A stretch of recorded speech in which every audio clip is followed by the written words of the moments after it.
Okay बच्चों, तो यहाँ पे हम आगे बढ़ेंगे और यहाँ पे हम न्यूमेरिकल सॉल्व करने वाले हैं 12th चैप्टर का इलेक्ट्रोमैग्नेटिक इंडक्शन का। राइट, पहला क्वेश्चन आपके सामने यहाँ पे देखो, a uniform magnetic field B. देखो ये जो मैग्नेटिक फील्ड बी है वो टाइम का फंक्शन है। इसका मतलब क्या, अगर कोई भी चीज़ टाइम का फंक्शन होता है तो हमें पता है टाइम तो चेंज होने वाला है ही, टाइम तो बढ़ने वाला ही है, तो इसका मतलब वो चीज़ डेफिनेटली बदलने वाली है, चेंज होने वाली है। तो मैग्नेटिक फील्ड क्योंकि यहाँ पे टाइम का फंक्शन है तो ये तो क्लियर है कि मैग्नेटिक फील्ड चेंज होगा। राइट, ये कांस्टेंट नहीं है। और ये मैग्नेटिक फील्ड कैसा है, pointing upward fills a circular region of radius S.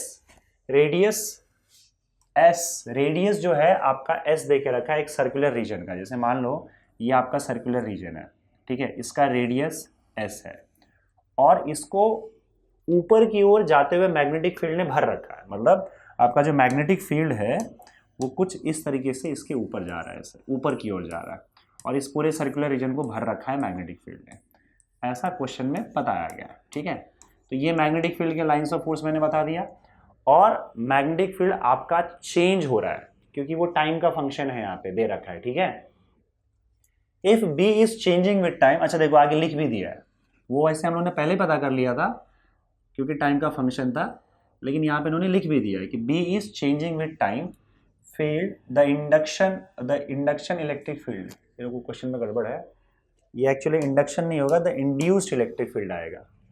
Induced, this question is induced electric field. आपको इंड्यूस्ड इलेक्ट्रिक फील्ड फाइंड है, ये फाइंड, क्वेश्चन में प्रिंटिंग में गड़बड़ कर रखा है, find the induced electric field. देखो इंड्यूस्ड इलेक्ट्रिक फील्ड जो है आपके टेक्स्ट बुक का ही क्वेश्चन है। इंड्यूस्ड इलेक्ट्रिक फील्ड का मतलब होता है आपका इंड्यूस्ड ईएमएफ। अगर इंड्यूस्ड इलेक्ट्रिक फील्ड लिखा हुआ है इसका मतलब वो इंड्यूस्ड ईएमएफ की ही बात कर रहा है और इंड्यूस्ड ईएमएफ ई होता है और ये हम जानते हैं कैसे निकलेगा। इंड्यूस्ड ईएमएफ निकालने का क्या तरीका, क्या formula, E is equal to minus d phi by d t, जो कि हमारा Faraday's law of electromagnetic induction है। Faraday's law of electromagnetic induction क्या कहता है कि अगर आपका मैग्नेटिक फ्लक्स चेंज होता है तो ईएमएफ इंड्यूस हो जाएगा।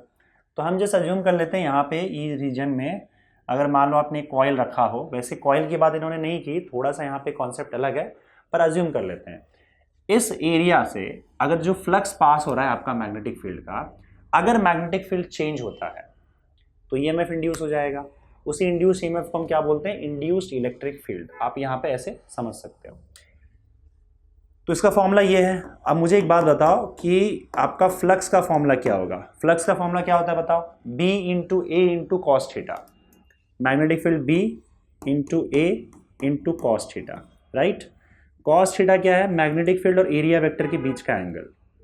मैग्नेटिक फील्ड और एरिया वेक्टर के बीच का एंगल। अब देखते हैं मैग्नेटिक फील्ड और एरिया वेक्टर के बीच का एंगल क्या है। मैग्नेटिक फील्ड तो ऊपर जा रहा है और एरिया वेक्टर हम हमेशा एरिया के परपेंडिकुलर बनाते हैं, तो ये हमारा एरिया है, उसके परपेंडिकुलर एरिया वेक्टर भी ऊपर जा रहा है। तो मैग्नेटिक फील्ड भी ऊपर जा रहा है, एरिया वेक्टर भी ऊपर जा रहा है और दोनों के बीच में एंगल कितना बन रहा है, 0 डिग्री का, दोनों ऊपर की ओर है। तो इसका मतलब हमारा थीटा का वैल्यू 0 डिग्री हो जाएगा। थीटा 0 होगा तो कॉस 0 हमको पता है 1 होता है, तो कॉस थीटा का वैल्यू 1 हो जाएगा। इसका मतलब हमारा ई का वैल्यू क्या हो जाएगा बताओ, ई का वैल्यू आ जाएगा minus d by d t of B into A. ना देखो मैग्नेटिक फील्ड जो है वो कांस्टेंट नहीं है, लेकिन ये जो एरिया है ये एरिया तो चेंज नहीं हो रहा है, तो आप एरिया को डेरिवेटिव के बाहर निकाल सकते हो क्योंकि एरिया कांस्टेंट है अपने आप में, वो चेंज नहीं हो रहा है। मैग्नेटिक फील्ड बाहर नहीं निकाल पाओगे क्योंकि मैग्नेटिक फील्ड टाइम के साथ चेंज हो रहा है, तो मैग्नेटिक फील्ड कांस्टेंट नहीं होगा। ठीक है, अच्छा अब एरिया क्या होगा बताओ। सर्कल का एरिया क्या होता है, पाई आर स्क्वायर, पर यहाँ पे रेडियस को आर ना लिखकर एस लिखा है, तो हम क्या लिखेंगे, pi S square d B by d t. ये हो गया आपका इंड्यूस्ड इलेक्ट्रिक फील्ड। आप इसको ईएमएफ की तरह ट्रीट कर सकते हो। इंड्यूस्ड इलेक्ट्रिक फील्ड बोला तो आप उसको इंड्यूस्ड ईएमएफ समझ के और आप क्वेश्चन को सॉल्व कर सकते हो। तो हमारे पास वैल्यू क्या आ गया, माइनस पाई एस स्क्वायर, ये area d B by d t, that is your answer. ठीक है, बढ़ते हैं आगे अगले क्वेश्चन की तरफ। चलो, a conducting loop of area 1 metre square. तो एक लूप है हमारे पास, उसका एरिया डायरेक्टली देके रखा है आपको 1 metre square, is placed normal to uniform magnetic field. देखो मैग्नेटिक फील्ड के परपेंडिकुलर मैग्नेटिक फील्ड जो है उसके परपेंडिकुलर आपके लूप को या एरिया को रखा हुआ है। तो मैग्नेटिक फील्ड का पहले वैल्यू देख लेते हैं। मैग्नेटिक फील्ड का जो वैल्यू दे के रखा है वो 3 वेबर पर मीटर स्क्वायर है। 3 weber per metre square. Weber per metre square या फिर टेस्ला दोनों एक ही चीज़ है। तो कई बार यूनिट मैग्नेटिक फील्ड का टेस्ला लिखा जाता है, कई बार वेबर पर मीटर स्क्वायर लिखा जाता है। दोनों सेम चीज़ है और दोनों ही मैग्नेटिक फील्ड का एसआई यूनिट है। ठीक है, तो मैग्नेटिक फील्ड आपको दे के रखा है, एरिया आपको दे के रखा है। If the magnetic field uniformly reduced to 1 weber per metre square in a time of 0.5 second. अच्छा, अब देखो 0.5 सेकेंड के बाद आपका जो मैग्नेटिक फील्ड है वो चेंज होकर 1 वेबर पर मीटर स्क्वायर हो गया। तो इसको B1 लिख देते हैं और इसको B2 लिख देते हैं। मैग्नेटिक फील्ड बाद में कितना हो गया? 1 वेबर पर मीटर स्क्वायर हो गया। कितने टाइम के बाद हुआ है? तो ये हुआ है 0.5 सेकेंड के बाद। 0.5 सेकेंड के बाद ऐसा हुआ। Calculate the induced EMF produce in the loop. तो लूप के अंदर कितना ईएमएफ इंड्यूस हुआ है ये हमें पता करना है। इन्होंने क्या बोला है कि आपका जो लूप है, ये रहा लूप, ये लूप मैग्नेटिक फील्ड के परपेंडिकुलर रखा हुआ है। तो ये रहा आपका मैग्नेटिक फील्ड जो कि इसके परपेंडिकुलर जा रहा है। तो अगर मैग्नेटिक फील्ड के परपेंडिकुलर रखा है तो मैग्नेटिक फील्ड का डायरेक्शन ये रहा। और अब हम एरिया वेक्टर का डायरेक्शन देखेंगे। एरिया वेक्टर का डायरेक्शन आपके लूप के परपेंडिकुलर, एरिया के परपेंडिकुलर होता है इस तरह से बाहर की ओर। एरिया वेक्टर और मैग्नेटिक फील्ड के बीच का जो एंगल होता है वो थीटा होता है। तो एरिया वेक्टर और मैग्नेटिक फील्ड दोनों जो है वो सेम डायरेक्शन में है, तो यहाँ पे थीटा का वैल्यू 0 हो जाएगा। तो सिंपल सी बात है, मैं पहले ही लिख देता हूँ कि थीटा का वैल्यू 0 और आपका कॉस थीटा हो जाएगा 1 अगर हम फ्लक्स निकालते हैं। तो यहाँ पे देखो, क्योंकि आपका मैग्नेटिक फील्ड चेंज हो रहा है तो मैग्नेटिक फ्लक्स भी चेंज हो जाएगा, और अगर मैग्नेटिक फ्लक्स चेंज होता है तो इसमें ईएमएफ इंड्यूस हो जाएगा। ये आपका Faraday's law of electromagnetic induction है, राइट। तो हम क्या करते हैं, पहला वाला फ्लक्स निकालते हैं, दूसरा वाला फ्लक्स निकालते हैं और देखते हैं कितना फ्लक्स चेंज हो रहा है। हमारे पास Faraday's law of electromagnetic induction है, उस फॉर्मूले से हम इंड्यूस ईएमएफ निकाल लेंगे। तो पहले वाला फ्लक्स क्या होगा बताओ। Now B into A into cos theta, यही फ्लक्स का फॉर्मूला है। कॉस थीटा हमेशा 1 होगा, याद रखना। तो ये पहला फ्लक्स है तो B1 आ जाएगा, ठीक है। तो क्योंकि कॉस थीटा 1 हो जाएगा तो φ1 का वैल्यू क्या हो जाएगा, B1 इंटू ए। सिमिलरली आपका जो फ्लक्स 2 है φ2, जब मैग्नेटिक फील्ड चेंज हो जाएगा तो इसका फ्लक्स भी चेंज हो जाएगा φ2, तो वो B2 इंटू ए हो जाएगा। यहाँ पे भी कॉस थीटा का वैल्यू 1 ही रहने वाला है, राइट। तो ये फ्लक्स का फॉर्मूला हो गया। टाइम कितना लगा इस फ्लक्स को चेंज होने में, 0.5।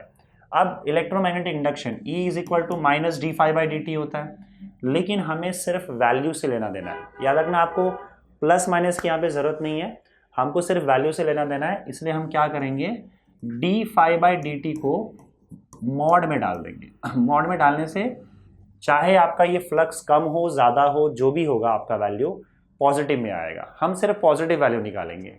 वैसे E is equal to minus d∅dt होता है, लेकिन हम यहाँ पे पॉजिटिव में लेके चलेंगे, तो इसके लिए यहाँ पे मॉड डाल देते हैं इसको, और आप इस तरीके से कैलकुलेट करोगे E is equal to mod of d∅dt। Now d∅ का मतलब क्या होता है, d∅ का मतलब होता है चेंज इन फ्लक्स। चेंज जब भी हम कैलकुलेट करते हैं तो हमेशा याद रखो, आप फाइनल फ्लक्स में से इनिशियल फ्लक्स को माइनस करो। फाइनल फ्लक्स मतलब φ2, इनिशियल मतलब φ1। तो ये क्या है आपका ऊपर वाला, change in flux. Change in flux, d∅ का मतलब change in flux, so that will be φ2 minus φ1। और नीचे क्या दिया हुआ है, कितना टाइम लगा उस फ्लक्स को चेंज होने में, तो नीचे आपका टाइम दिया हुआ है। अब ये वैल्यू आपका नेगेटिव भी आ सकता है, पॉजिटिव भी आ सकता है। अगर फ्लक्स इंक्रीज हुआ है तो φ2 माइनस φ1 पॉजिटिव आ जाएगा। अगर फ्लक्स डिक्रीज हुआ है तो बाद का कम होगा, तो ये वाला आपका नेगेटिव आ जाएगा। पर हमें पॉजिटिव वैल्यू ही लेना है, इसलिए हम क्या करेंगे, इसको मॉड में डाल देंगे। चलो अब वैल्यूज डाल दो फिर। E इज इक्वल टू क्या हो जाएगा बताओ, φ2 का वैल्यू क्या है, B2 इंटू ए, तो ये हो जाएगा आपका B2a माइनस φ1 का value B1a upon T। Now area जो है वो कॉमन लेके बाहर ले आओ, तो E इज इक्वल टू क्या हो जाएगा, A, अंदर क्या बचेगा, B2 minus B1 upon T। चलो अब खाली आपको वैल्यूज डालना है। एरिया कितना दे के रखा हुआ है, एरिया दिया हुआ है आपको 1, तो 1 आ जाएगा। B2 का वैल्यू क्या दिया है बताओ, B2 का वैल्यू 1 दिया हुआ है, B1 का वैल्यू 3 दिया हुआ है, और टाइम 0.5 दिया हुआ है, तो कितना हो जाएगा बताओ ये। E is equal to 1 minus 3 minus 2 upon 0.5। 0.5 का मतलब होता है 1/2, 1/2 ऊपर जाके 2 बन जाएगा, तो ये -4 हो जाएगा, -4 का मॉड लोगे 4 हो जाएगा, और आपका EMF 4 वोल्ट इसमें इंड्यूस हो जाएगा। समझ गए? चलो आगे बढ़ते हैं अगले क्वेश्चन की तरफ। A coil consist of 400 turns of wire. एक कॉइल है, उसमें नंबर ऑफ टर्न्स 400 है। Each turn is a square of side D is equal to 20 centimetre. अब इस बार कॉइल जो है वो सर्कुलर कॉइल ना होकर बल्कि एक स्क्वायर है। उस स्क्वायर का एक साइड का वैल्यू आपको 20 सेंटीमीटर दे के रखा हुआ है, ठीक है। Sorry, a uniform magnetic field directed perpendicular to the plane of the coil. अब देखो, अब हम अपने एक्सपीरियंस से समझ चुके हैं कि अगर मान लो किसी भी कॉइल के परपेंडिकुलर अगर मैग्नेटिक फील्ड रखा जाए, सॉरी, अगर परपेंडिकुलर मैग्नेटिक फील्ड रखा जाए तो हमें थीटा का वैल्यू 0 ही मिल जाता है, क्योंकि हमको पता है कि एरिया वेक्टर भी परपेंडिकुलर ही जाने वाला है, तो इनके बीच में एंगल 0, तो कॉस थीटा 1 पहले लिख दो, और इक्वेशन में कॉस थीटा यूज ही मत करो। लिख दिया ना तुमने, कॉस थीटा 1 हो गया, बस हो गया। तो चलो, अब बोला क्या जा रहा है, 400 टर्न्स है इसके पास, ये जो भी कॉइल है इसके पास टोटल नंबर ऑफ टर्न्स कितने हैं, 400 टर्न्स है। Each turn is a square of side D is equal to 20 centimetre. तो ये इसका जो साइड है स्क्वायर का वो 20 सेंटीमीटर है। 20 सेंटीमीटर है, इसका मतलब 100 से डिवाइड करोगे तो 0.2 मीटर आ जाएगा। 0.2 मीटर, मीटर में कन्वर्ट करोगे तो 0.2 मीटर आ जाएगा। A uniform magnetic field directed perpendicular to the plane of the coil is turned on if the field changes linearly from 0 to 0.5 Tesla in 0.8 seconds. What is the magnitude of induced EMF in the coil while the field is changing? ठीक है, देखो magnetic field 0 से 0.5 Tesla तक change होता है 0.8 second में। तो पहले मैग्नेटिक फील्ड जो है वो आपका क्या हो जाएगा, 0 था, 0 टेस्ला। बाद में मैग्नेटिक फील्ड क्या हो गया, 0.8 टेस्ला हो गया, नहीं सॉरी 0.5 टेस्ला हो गया। और ये टाइम कितना लिया इसने, टाइम लिया है 0.8 सेकेंड का। तो आपको बताना है कि कितना EMF इंड्यूस हुआ ना, वही EMF ही पता करना है ना। हाँ, मैग्नीट्यूड ऑफ इंड्यूस्ड EMF। तो मैग्नीट्यूड चाहिए, इसका मतलब फिर से हम क्या करेंगे, d∅dt लेंगे। नाउ d∅dt में क्या हो जाएगा आपका, φ2 minus φ1 upon t। So E will be equal to, अब देखो फ्लक्स का फॉर्मूला क्या होता है, B into A into cos theta, लेकिन कॉस थीटा का वैल्यू क्योंकि यहाँ पे 1 है तो हम कॉस थीटा नहीं लेंगे, तो क्या हो जाएगा आपका B2 इंटू ए हो जाएगा। यहाँ पे एक और बात ध्यान रखना कि अगर नंबर ऑफ टर्न्स एक से ज़्यादा हो तो आपको नंबर ऑफ टर्न्स से भी मल्टीप्लाई करना पड़ता है, तब फ्लक्स का फॉर्मूला हो जाता है n into B into A cos theta. वैसे बी ए कॉस थीटा होता है, लेकिन n से आपको मल्टीप्लाई करना पड़ेगा अगर नंबर ऑफ टर्न्स एक से ज़्यादा है, तो फ्लक्स में नंबर ऑफ टर्न्स से मल्टीप्लाई करना होगा। तो हम इस बात को ध्यान रखना, नहीं तो गलत हो जाएगा आंसर आपका, n से मल्टीप्लाई करना है, माइनस फिर यहाँ पे n into B one into ए।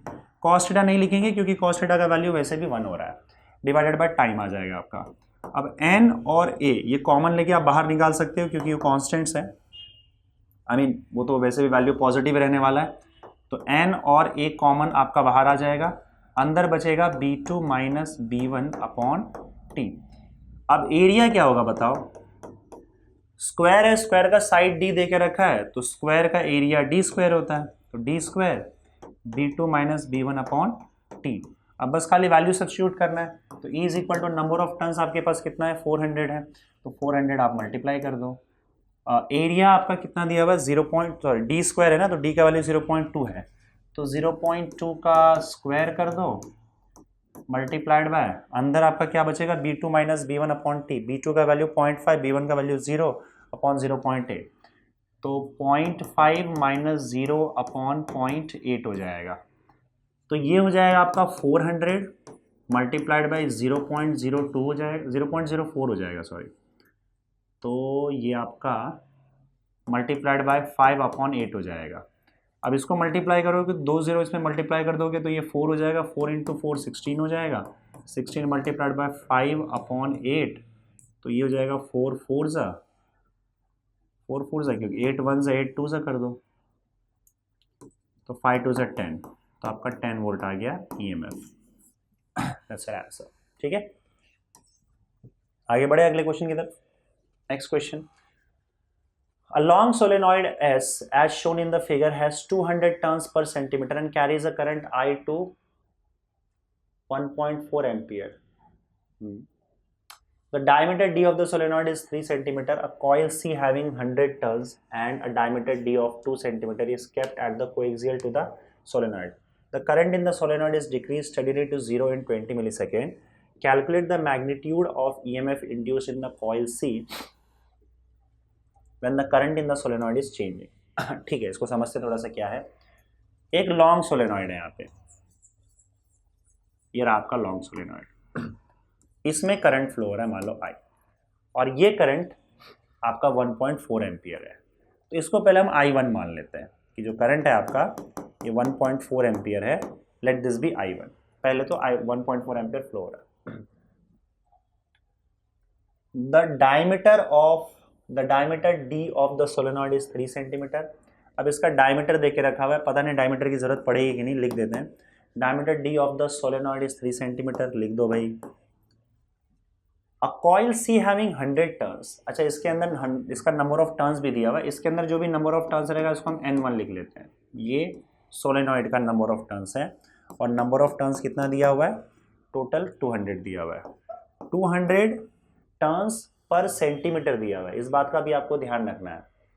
200 टर्न्स पर सेंटीमीटर है, तो पर सेंटीमीटर 200 टर्न्स पर सेंटीमीटर है, ठीक है। The diameter D of the solenoid is 3 centimetre. A coil C having 100 turns, तो ये पर सेंटीमीटर है, इसका मतलब बच्चों यहाँ पे number of turns per unit length दे के रखा हुआ है। This is number of turns per unit length, ये N1 हो जाएगा, स्मॉल लेंगे हम लोग N1। It is number of turns per unit length है, सिर्फ नंबर ऑफ टर्न्स नहीं है, number of turns per unit length होगा, तो उसको हम स्मॉल एन से डिनोट करते हैं यहाँ पे। तो इसको एक काम करो, स्मॉल एन ही रहने दो, क्या दिक्कत है, स्मॉल एन ही रहने दो, क्योंकि दूसरे वाले का तो सीधा सीधा नंबर ऑफ टर्न्स दे के रखा हुआ है। तो अब एक दूसरा कॉइल है जिसको इन्होंने बोला है कॉइल C, ये कॉइल C यहाँ पे अंदर है। अब कॉइल C, ये जो आपका येलो कलर का दिख रहा है, ये कॉइल C है, इसके अंदर 100 टर्न्स है। तो जो आपका दूसरा कॉइल है इसके अंदर नंबर ऑफ टर्न्स देके रखा है, इसका नंबर ऑफ टर्न्स, और वो आपका 100 देके रखा हुआ है, ठीक है। एंड डायमीटर ऑफ 2 सेंटीमीटर, और इसका डायमीटर आपको 2 सेंटीमीटर दिया हुआ है छोटे वाले कॉइल का, जो छोटा वाला कॉइल बीच में रखा है। Is kept at the coaxial to the solenoid, मतलब सोलेनॉइड के जिस बीचों बीच जैसा एक्सिस आपका, मतलब दोनों का एक्सिस सेम होगा, उस हिसाब से अंदर फिट कर दिया है इसको। The current in the solenoid is decrease steadily to 0 in 20 millisecond. अब सोलेनॉइड के अंदर करंट जो है वो 0 कर दिया गया, और कितना टाइम लिया इसके लिए, इसके लिए लिया गया 20 मिलीसेकेंड। 20 मिलीसेकेंड का मतलब होता है 20 इंटू 10⁻³ सेकेंड, ठीक है भाई। फिर calculate the magnitude of EMF induced in the coil when the current in the solenoid is changing.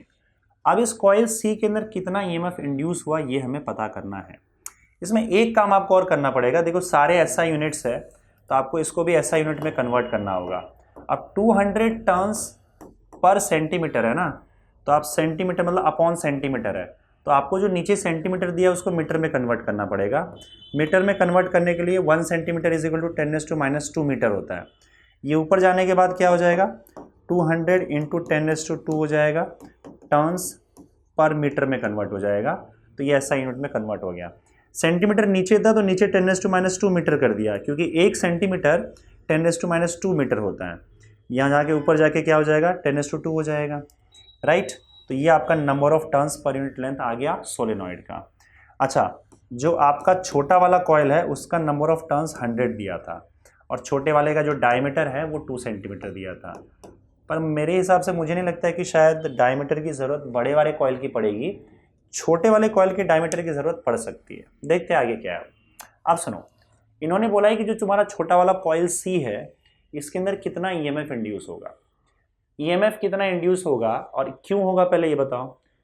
क्योंकि Faraday's law of electromagnetic induction के हिसाब से अगर किसी कॉइल के थ्रू आपका EMF चेंज होता है, सॉरी EMF बोल रहा हूँ, अगर किसी कॉइल के थ्रू आपका फ्लक्स चेंज होता है, मैग्नेटिक फ्लक्स चेंज होता है, तो उसमें ईएमएफ इंड्यूस होगा। यहाँ पे देखो क्या हो रहा है, क्योंकि आपका करंट सोलेनॉइड का धीरे धीरे कम होकर जीरो हो रहा है, मतलब करंट चेंज हो रहा है, सोलेनॉइड के करंट के वजह से मैग्नेटिक फील्ड आएगा। ये जो येलो वाला कॉइल है, इस येलो वाले कॉइल को मैं आपस यहाँ पे बनाता हूँ। ये जो येलो वाला कॉइल है आपका सी, अब क्योंकि सोलेनॉइड के अंदर करंट जा रहा है, सोलेनॉइड के अंदर करंट जाने की वजह से सोलेनॉइड के अंदर होगा मैग्नेटिक फील्ड। उस मैग्नेटिक फील्ड के अंदर ये कॉइल पड़ा हुआ है येलो वाला, तो इसके थ्रू मैग्नेटिक फ्लक्स पास होगा। अगर सोलेनॉइड का करंट कम हुआ तो उसका मैग्नेटिक फील्ड भी कम होगा, और उसका मैग्नेटिक फील्ड कम होगा तो ये जो येलो वाला सी कॉइल है इसके थ्रू मैग्नेटिक फील्ड कम हो जाएगा, तो इसका फ्लक्स भी कम हो जाएगा।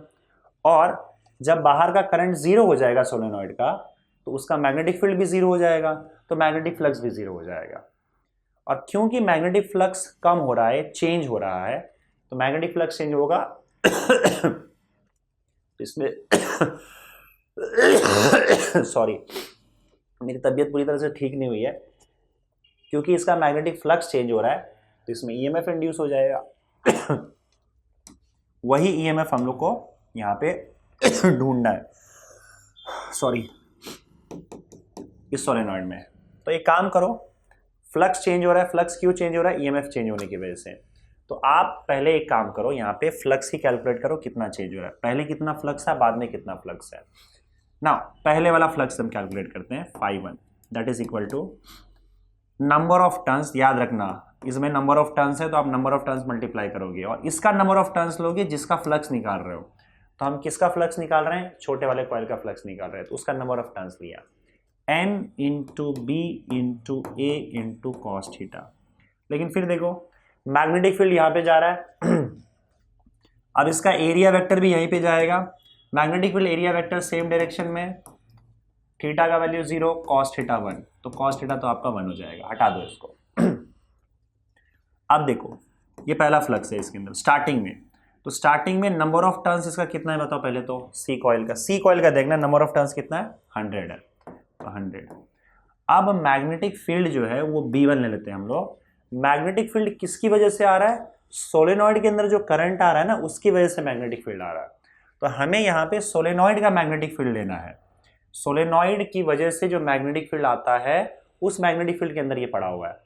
तो सोलेनॉइड की वजह से जो मैग्नेटिक फील्ड आता है उसका फॉर्मूला होता है μ0 इंटू एन इंटू आई, और यहाँ पे हम I1 लिखेंगे जो कि 1.4 है, ठीक है। अच्छा एरिया किसका लेना है? एरिया उसका लेना है जिसके थ्रू फ्लक्स कैलकुलेट कर रहे हो, तो एरिया हम किसका लेंगे? इसका एरिया लेंगे। ये जो आपको कॉइल सी दिख रहा है ना इसका एरिया लेंगे। इसका एरिया क्या होगा बताओ? Pi r square, pi r square. इसका रेडियस आर है, इसका डायमीटर हमको देके रखा हुआ है डी, ठीक है। कॉस थीटा 1 हो जाएगा आपका, so that will be equal to 100 μ0 into n into I1 into pi r square. अब आर क्या है? रेडियस है इसका, और इसका डायमीटर आपको देके रखा हुआ है, तो रेडियस की जगह पे आप डायमीटर यूज कर लो।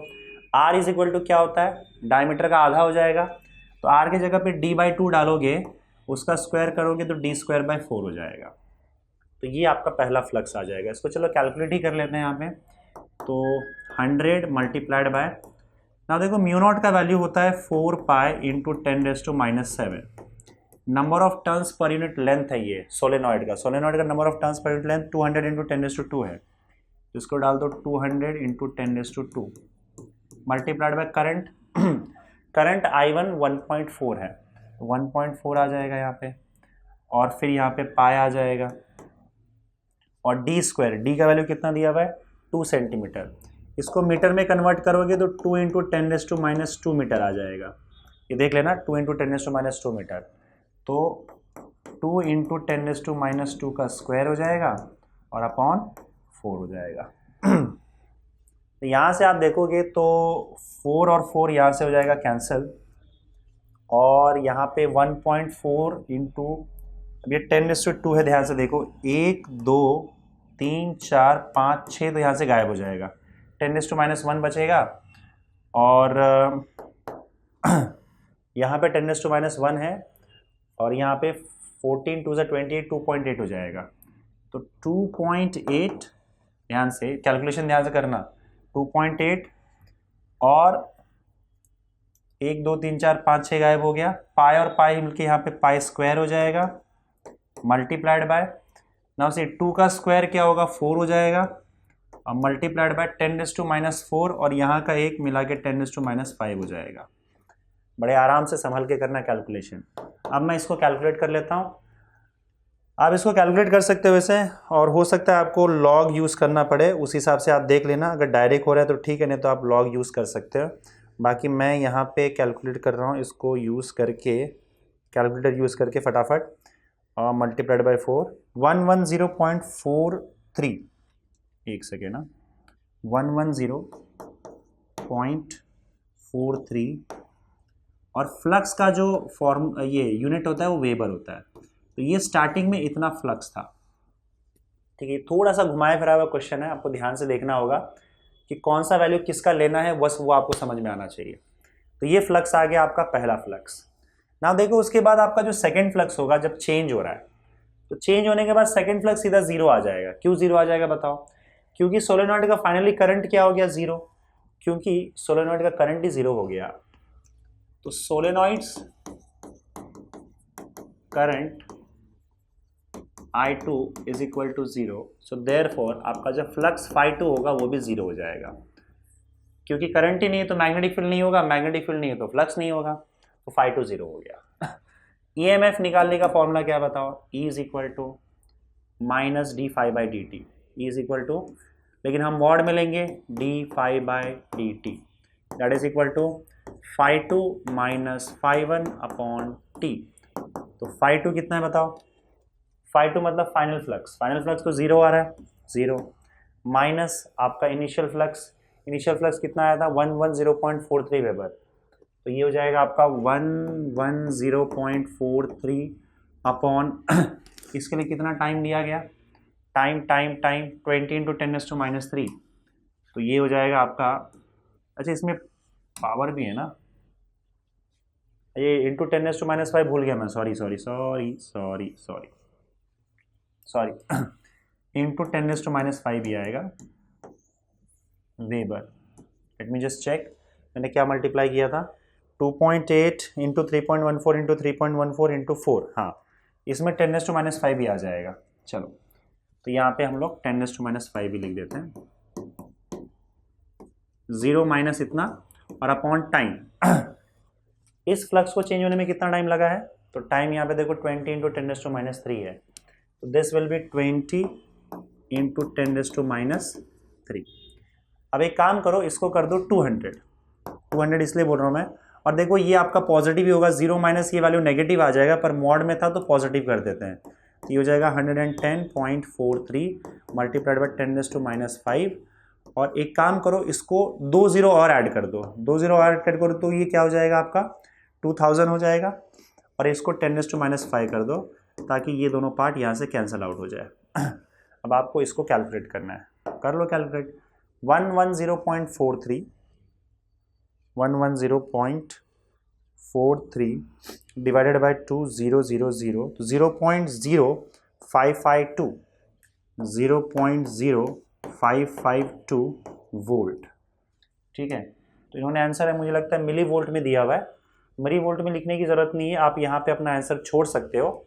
और अगर आपको मिली वोल्ट में चाहिए कि कैसे मिली वोल्ट में कन्वर्ट हुआ, तो यहाँ पे आप देख सकते हो कि आप 3 डेसिमल आगे बढ़ जाओ, 1 2 3, तो क्या हो जाएगा 55.2 हो जाएगा, इंटू अब 3 डेसिमल अगर आप आगे चले गए हो तो आपको 10⁻³ से मल्टीप्लाई करना पड़ेगा, वोल्ट हो जाएगा। 10⁻³ वोल्ट जो होता है वो आपका मिली वोल्ट कहलाता है। लेकिन आप एग्जाम में आंसर यहाँ पे छोड़ सकते हो, ऐसा यूनिट में आंसर छोड़ सकते हो, आपको इसके कन्वर्जन की कोई ज़रूरत नहीं है, समझे। चलिए बढ़िया क्वेश्चन था, आगे बढ़ते हैं अगले क्वेश्चन की तरफ। A metal disc is made to spin at 20 revolutions per second। 20 revolutions per second मतलब ये फ्रीक्वेंसी देके रखा हुआ है आपको। तो एक मेटल डिस्क है, उसको घुमाया जा रहा है। अब देखो, अगर आप सपोज करो किसी भी कंडक्टर को घुमाओगे या भगाओगे मैग्नेटिक फील्ड में, तो उसके अंदर मोशनल ईएमएफ आ जाता है। वैसे तो मेटल डिस्क की बात नहीं की गई थी आपके टेक्स्ट बुक में थियरी वाले पार्ट में, लेकिन न्यूमेरिकल में है और अगर दिया है तो एग्जाम में आ सकता है। तो मेटल डिस्क को अगर घुमाया जा रहा है तो कितने से घुमाया जा रहा है, 20 रेवोल्यूशंस पर सेकेंड, मतलब 20 उसकी फ्रीक्वेंसी होगी, 20 हर्ट्ज। ठीक है। About an axis passing through its centre and normal to its plane, the disc has a radius of 30 centimetre. उस डिस्क का रेडियस 30 सेंटीमीटर है। 30 सेंटीमीटर मतलब 30 इंटू 10⁻² मीटर हो जाएगा अगर मीटर में कन्वर्ट करते हो तो।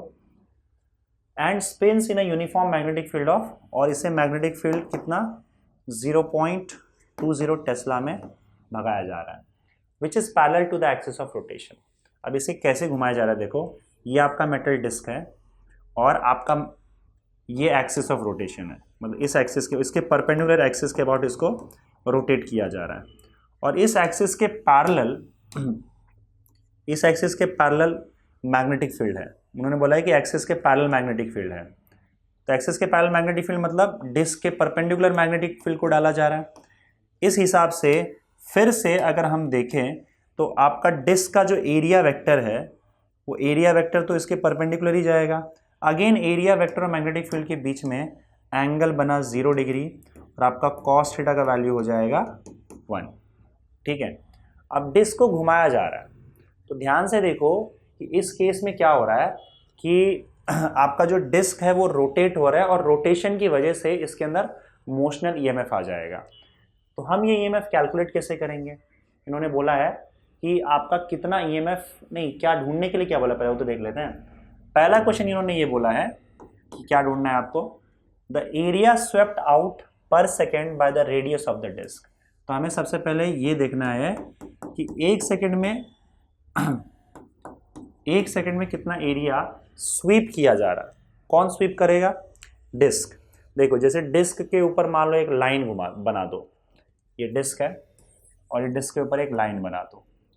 अब ये डिस्क जब घूमेगा तो ये लाइन घूमेगा, तो मान लो 1 सेकेंड में ये लाइन यहाँ से यहाँ आ जाता है, तो इसका मतलब उसने 1 सेकेंड में इतना एरिया स्वीप किया हुआ है। तो 1 सेकेंड में जितना घूमेगा उतना एरिया वो कवर करेगा, समझे।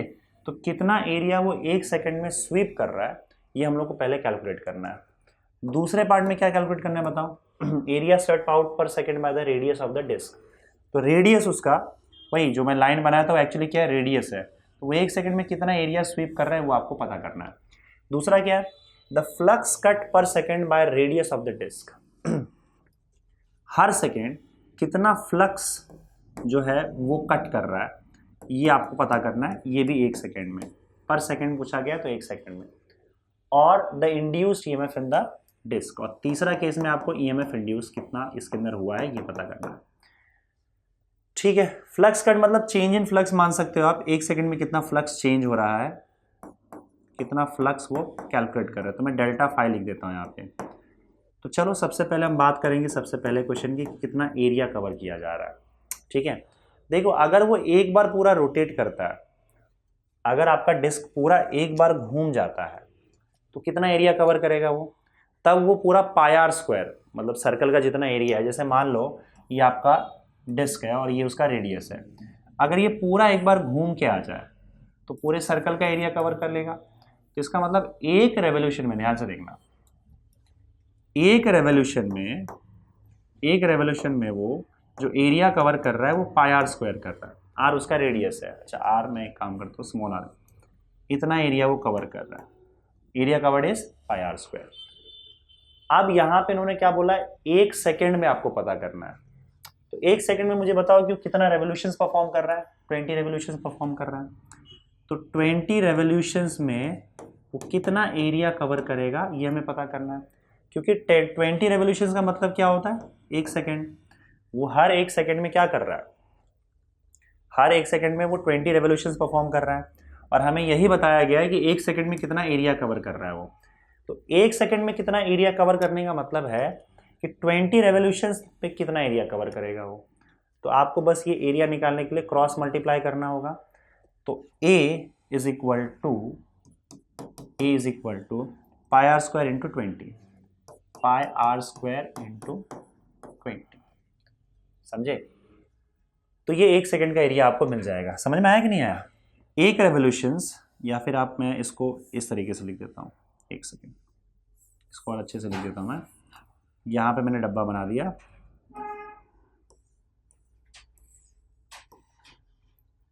और यहाँ पे मैंने रेवोल्यूशंस लिख दिया, कितना रेवोल्यूशंस वो परफॉर्म कर रहा है, और यहाँ पे कितना एरिया वो कवर कर रहा है। ठीक है, अगर वो एक रेवोल्यूशन परफॉर्म कर रहा है तो एक रेवोल्यूशन पूरा परफॉर्म करेगा तो पाई आर स्क्वायर एरिया कवर करेगा। अगर वो 20 रेवोल्यूशंस परफॉर्म कर रहा है तो कितना एरिया कवर करेगा। अब 20 रेवोल्यूशंस परफॉर्म करने के लिए वो 1 सेकेंड ले रहा है, तो इसका मतलब 1 सेकेंड में 20 रेवोल्यूशंस परफॉर्म करेगा, और उस 1 सेकेंड में कितना एरिया कवर करके हमको ये ढूंढना है। क्रॉस मल्टीप्लाई कर दो, a is equal to pi r square into 20, मिल गया आपको area.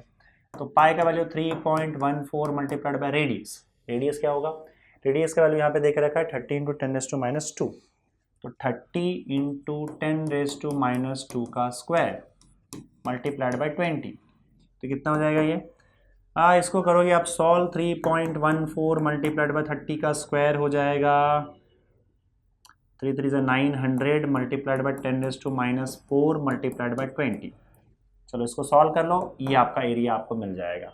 So this will be equal to 3.14 multiplied by 900 multiplied by 20, और 4 0 पीछे आ जाओगे, 1 2 3 4, तो 5.65 आ जाएगा। Yes exactly 5.65 metre square.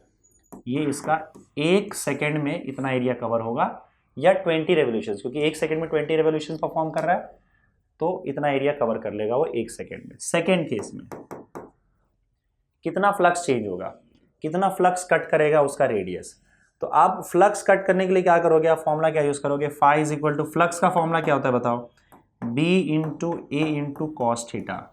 लेकिन फिर वही बात, कॉस थीटा का वैल्यू तो हमारा 1 आ रहा है, तो phi will be equal to B into A हो जाएगा। ठीक है, अब ध्यान दो, यहाँ पे उसने 1 सेकेंड में कितना एरिया कवर किया है, 5.65 एरिया कवर किया है, तो बस उतना ही फ्लक्स वो कट करेगा। तो यहाँ पे एक काम करो, फाई ही रहने दो, कोई दिक्कत नहीं है, फाई डेल्टा फाई की चीज़ है।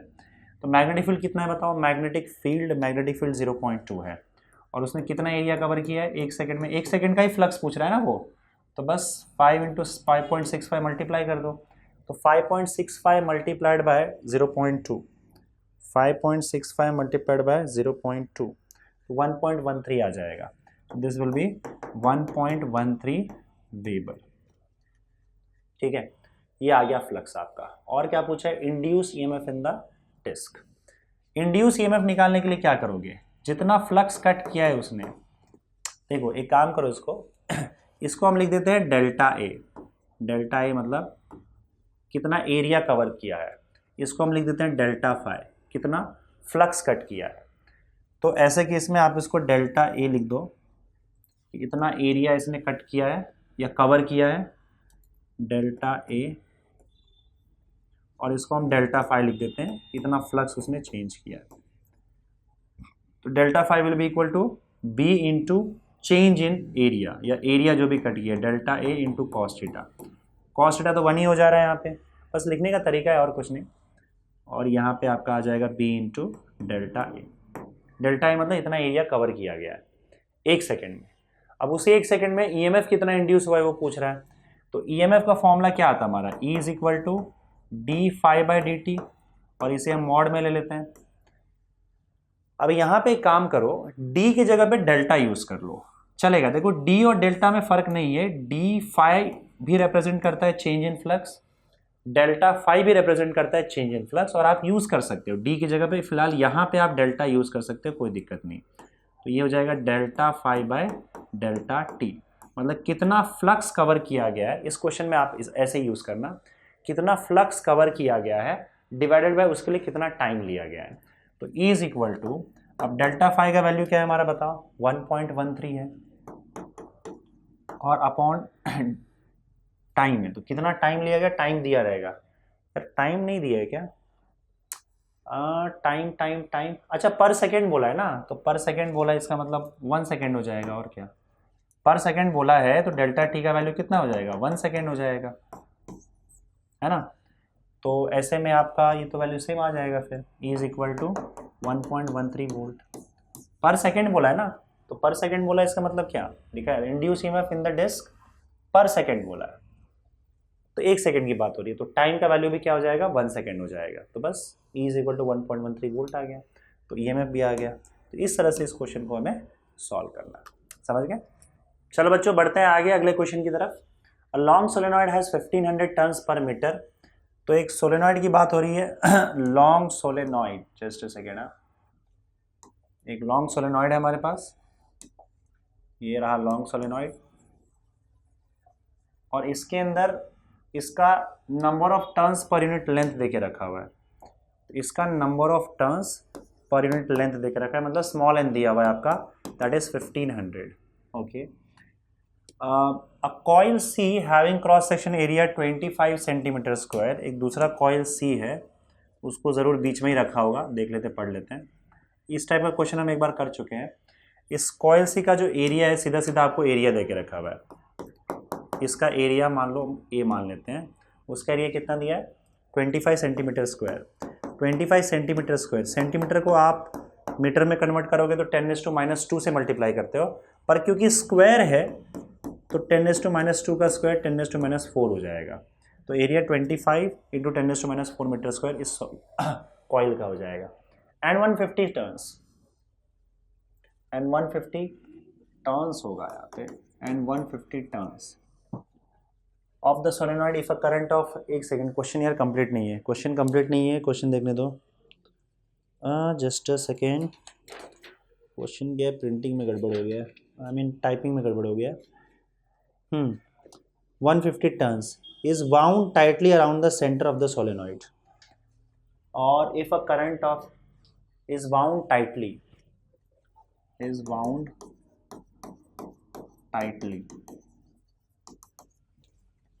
on the solenoid, ठीक है। मतलब क्वेश्चन देख लेना, आपके टेक्स्ट बुक का ही क्वेश्चन है, ठीक है। और यहाँ पे देखे क्या रखा हुआ है कि इसको सोलेनॉइड के ऊपर बांध दिया गया है, ठीक है। अब सोलेनॉइड के ऊपर बांधे चाहे सोलेनॉइड के नीचे अंदर रहे, उससे फ़र्क नहीं पड़ता है, बस सोलेनॉइड के ऊपर मान लो ऐसे बांध दिया गया। और इसका नंबर ऑफ टर्न्स कितना है, 150 टर्न्स है। तो इसके अंदर टोटल 150 टर्न्स है।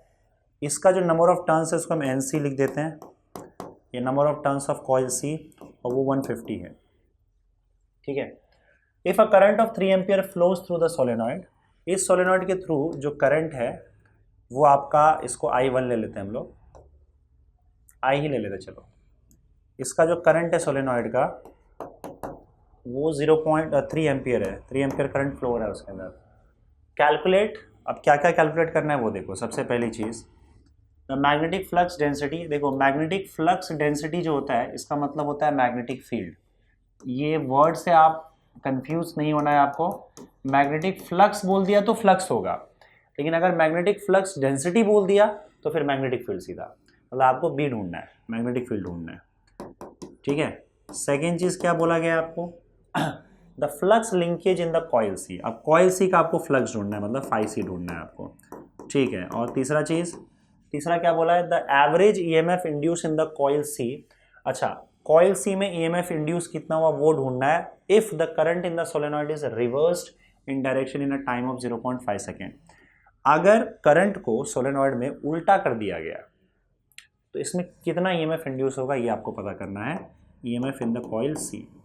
EMF क्यों इंड्यूस होगा करंट उल्टा करने से, ये हम बाद में बात करेंगे। फिलहाल पहले दो पार्ट पे चलते हैं हम लोग। पहली बात, सोलेनॉइड की वजह से जो यहाँ पे मैग्नेटिक फील्ड आएगा सोलेनॉइड के अंदर, उसका सीधा फॉर्मूला है B = μ0 × N × I होता है। तो बस फॉर्मूला का यूज़ करना है और आपको मैग्नेटिक फ्लक्स डेंसिटी यानी कि मैग्नेटिक फील्ड मिल जाएगा।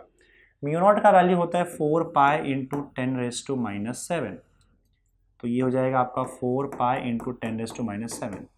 Number of turns per unit length आपको देके रखा है 1500, और इस सोलेनॉइड के अंदर जो करंट है उस करंट का वैल्यू आपका 3 दिया हुआ है, तो 3 से मल्टीप्लाई कर दो तो ये वैल्यू आपका हो जाएगा 15 3 45, 45 मल्टीप्लाइड बाय 4 मल्टीप्लाइड बाय 3.14, 565.2 × 10⁻⁵, ठीक है।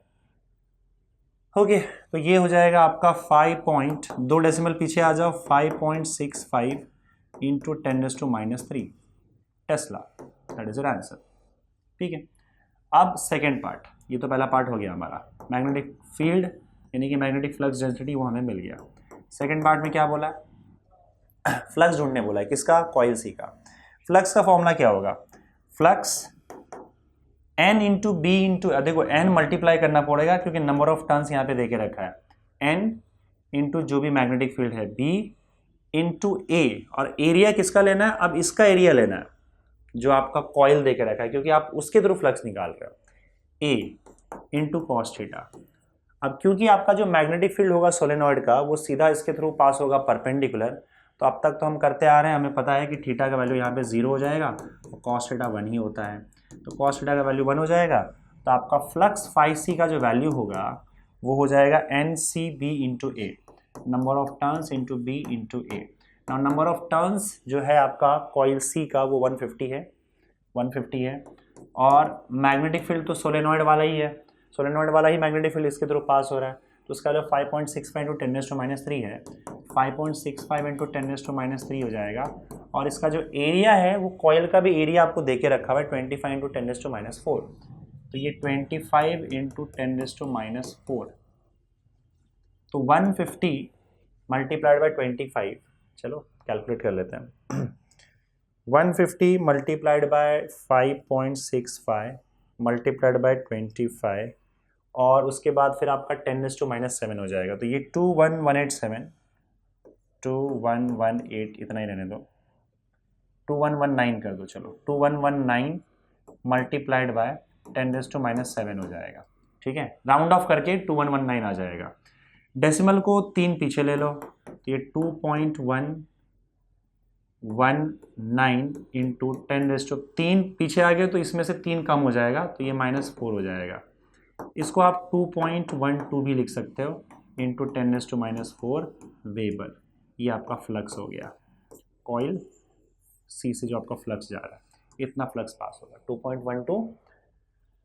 2.12 इंटू 10⁻⁴, यहाँ पे -3 कैसे आ रहा है, हमारा तो 4 आ गया भाई, 1 2 3 पीछे गए, कितना पीछे गए, late me just see, 150 multiplied by 5.65 into 10⁻³ था ना, 5.65 इंटू 10⁻³ और मल्टीप्लाइड बाय 25 इंटू 10⁻⁴ है, तो ये 21190 आ जाएगा, सॉरी 21187 था यहाँ पे, आई एम एक्सट्रीमली सॉरी, 21187 था ना, तो अगर आप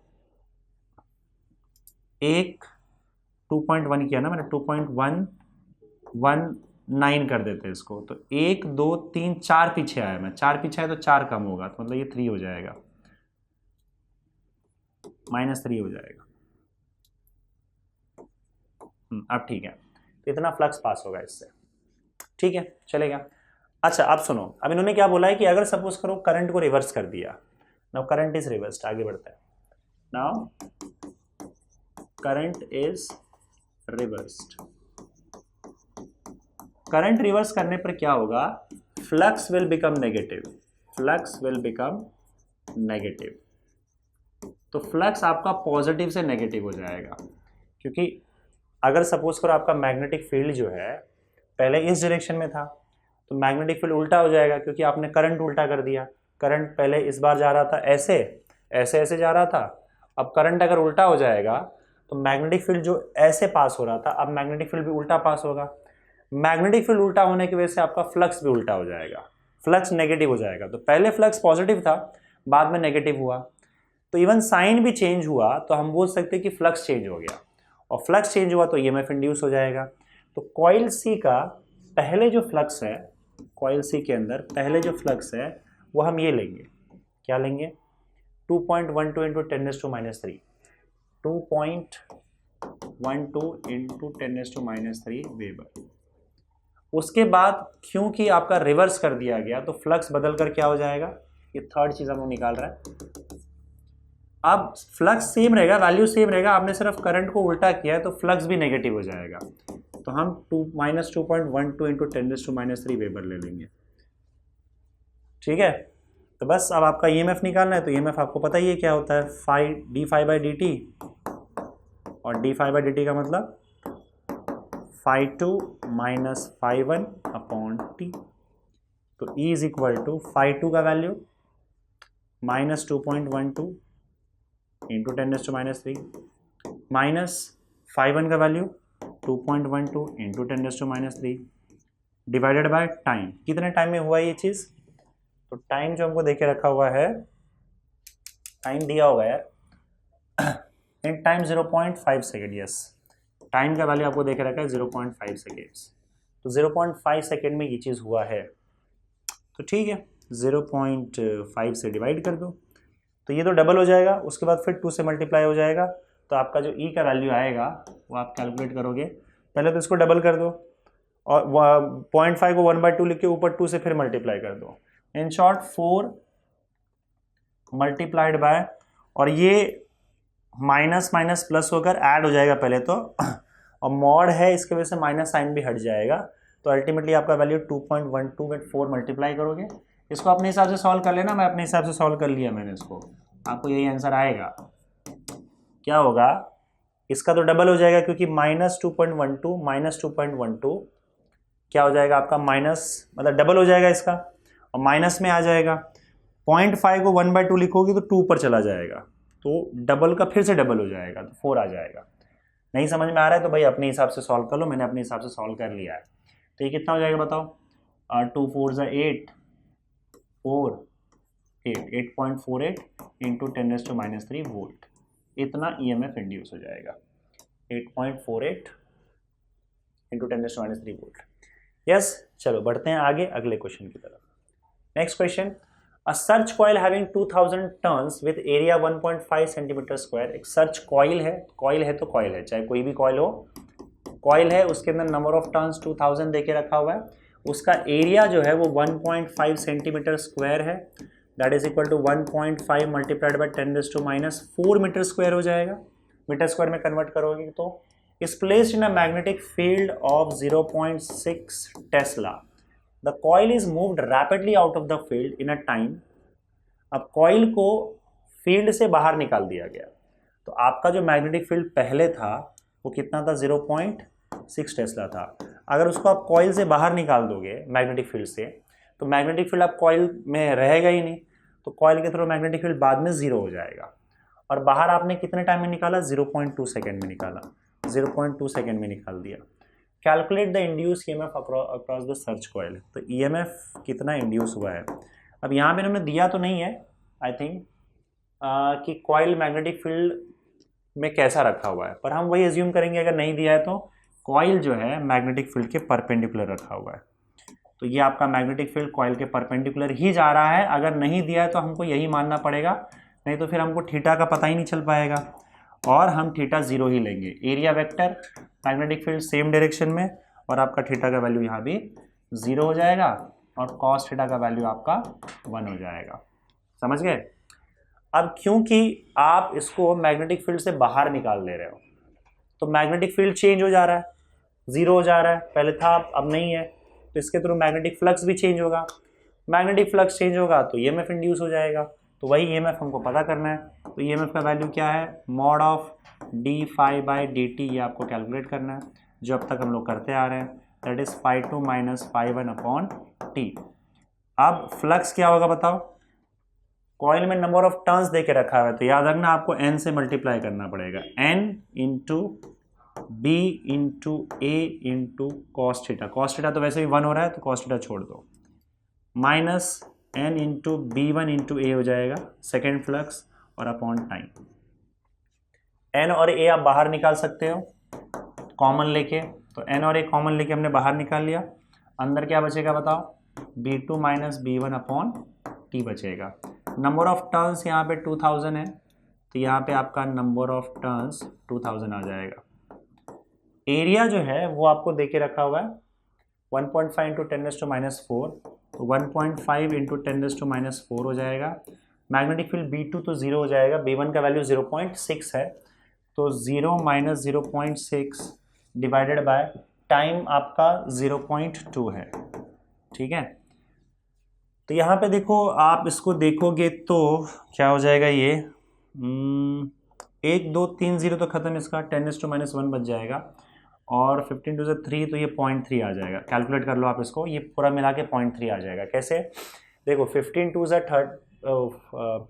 1.5 इंटू 2 कितना हो जाएगा, 3 हो जाएगा। 3 0 यहाँ पे खत्म, 10⁻1 मल्टीप्लाई करोगे तो 0.3 आ जाएगा, मल्टीप्लाइड बाय, अब ये देखोगे तो 0.6 अपॉन 0.2 नेगेटिव है लेकिन मॉड से आएगा तो पॉजिटिव हो जाएगा, तो 0.6 अपॉन 0.2 कितना हो जाएगा, 3 हो जाएगा, तो ये आपका 0.9 वोल्ट आ जाएगा answer. So that is your answer 0.9 volt, right. बढ़े आगे, चलिए अगले क्वेश्चन की तरफ चलते हैं। An aircraft of wing span of 50 metre flies horizontally in earth's magnetic field of 6 × 10⁻5 tesla. Aircraft का जो विंग होता है वो समझ लो, याद रखना कि आपका मेटल का होता है, तो आप एक हिसाब से समझ लो ये मेटल का एक कंडक्टर है, एक कंडक्टर है मेटल का, वही आपका एयरक्राफ्ट। एयरक्राफ्ट मतलब वही हवाई जहाज, जिसके हवाई जहाज ही बोलते हैं ना उसको, हाँ मतलब समझ गए ना, एरोप्लेन एक हिसाब से। उसका जो विंग होता है वो मेटल का होता है, तो आप समझ लो एक मेटल का कंडक्टर है हमारे पास। उस कंडक्टर का लेंथ देके रखा हुआ है 50 सेंटीमीटर, 50 मीटर, सॉरी सेंटीमीटर नहीं, छोटा हो जाएगा, 50 मीटर। फ्लाइज हॉरिजॉन्टली इन अर्थ मैग्नेटिक फील्ड। अब अर्थ के मैग्नेटिक फील्ड के अंदर वो भाग रहा है हॉरिजॉन्टली। अर्थ का जो वर्टिकल मैग्नेटिक फील्ड है उसमें वो हॉरिजॉन्टली भाग रहा है, तो ये अर्थ का मान लो वर्टिकल मैग्नेटिक फील्ड है, उसके अंदर वो परपेंडिकुलर भागे जा रहा है। हॉरिजॉन्टल भाग रहा है मतलब परपेंडिकुलर भाग रहा है, इसका लेंथ 50 मीटर देके रखा हुआ है। और अर्थ का जो मैग्नेटिक फील्ड है वो देके रखा हुआ है आपको, और ये वर्टिकल मैग्नेटिक फील्ड ही होगा, विच इज 6 × 10⁻, सीधा बी लिखो यार, 6 × 10⁻5 टेस्ला। कितने स्पीड से भाग रहा है, उसका स्पीड देके रखा हुआ है 400 मीटर पर second. Calculate the EMF generated between the tips of the wings of the aircraft. तो इसके टिप्स के बीच में कितना ईएमएफ जनरेट होगा ये पता करने बोला है।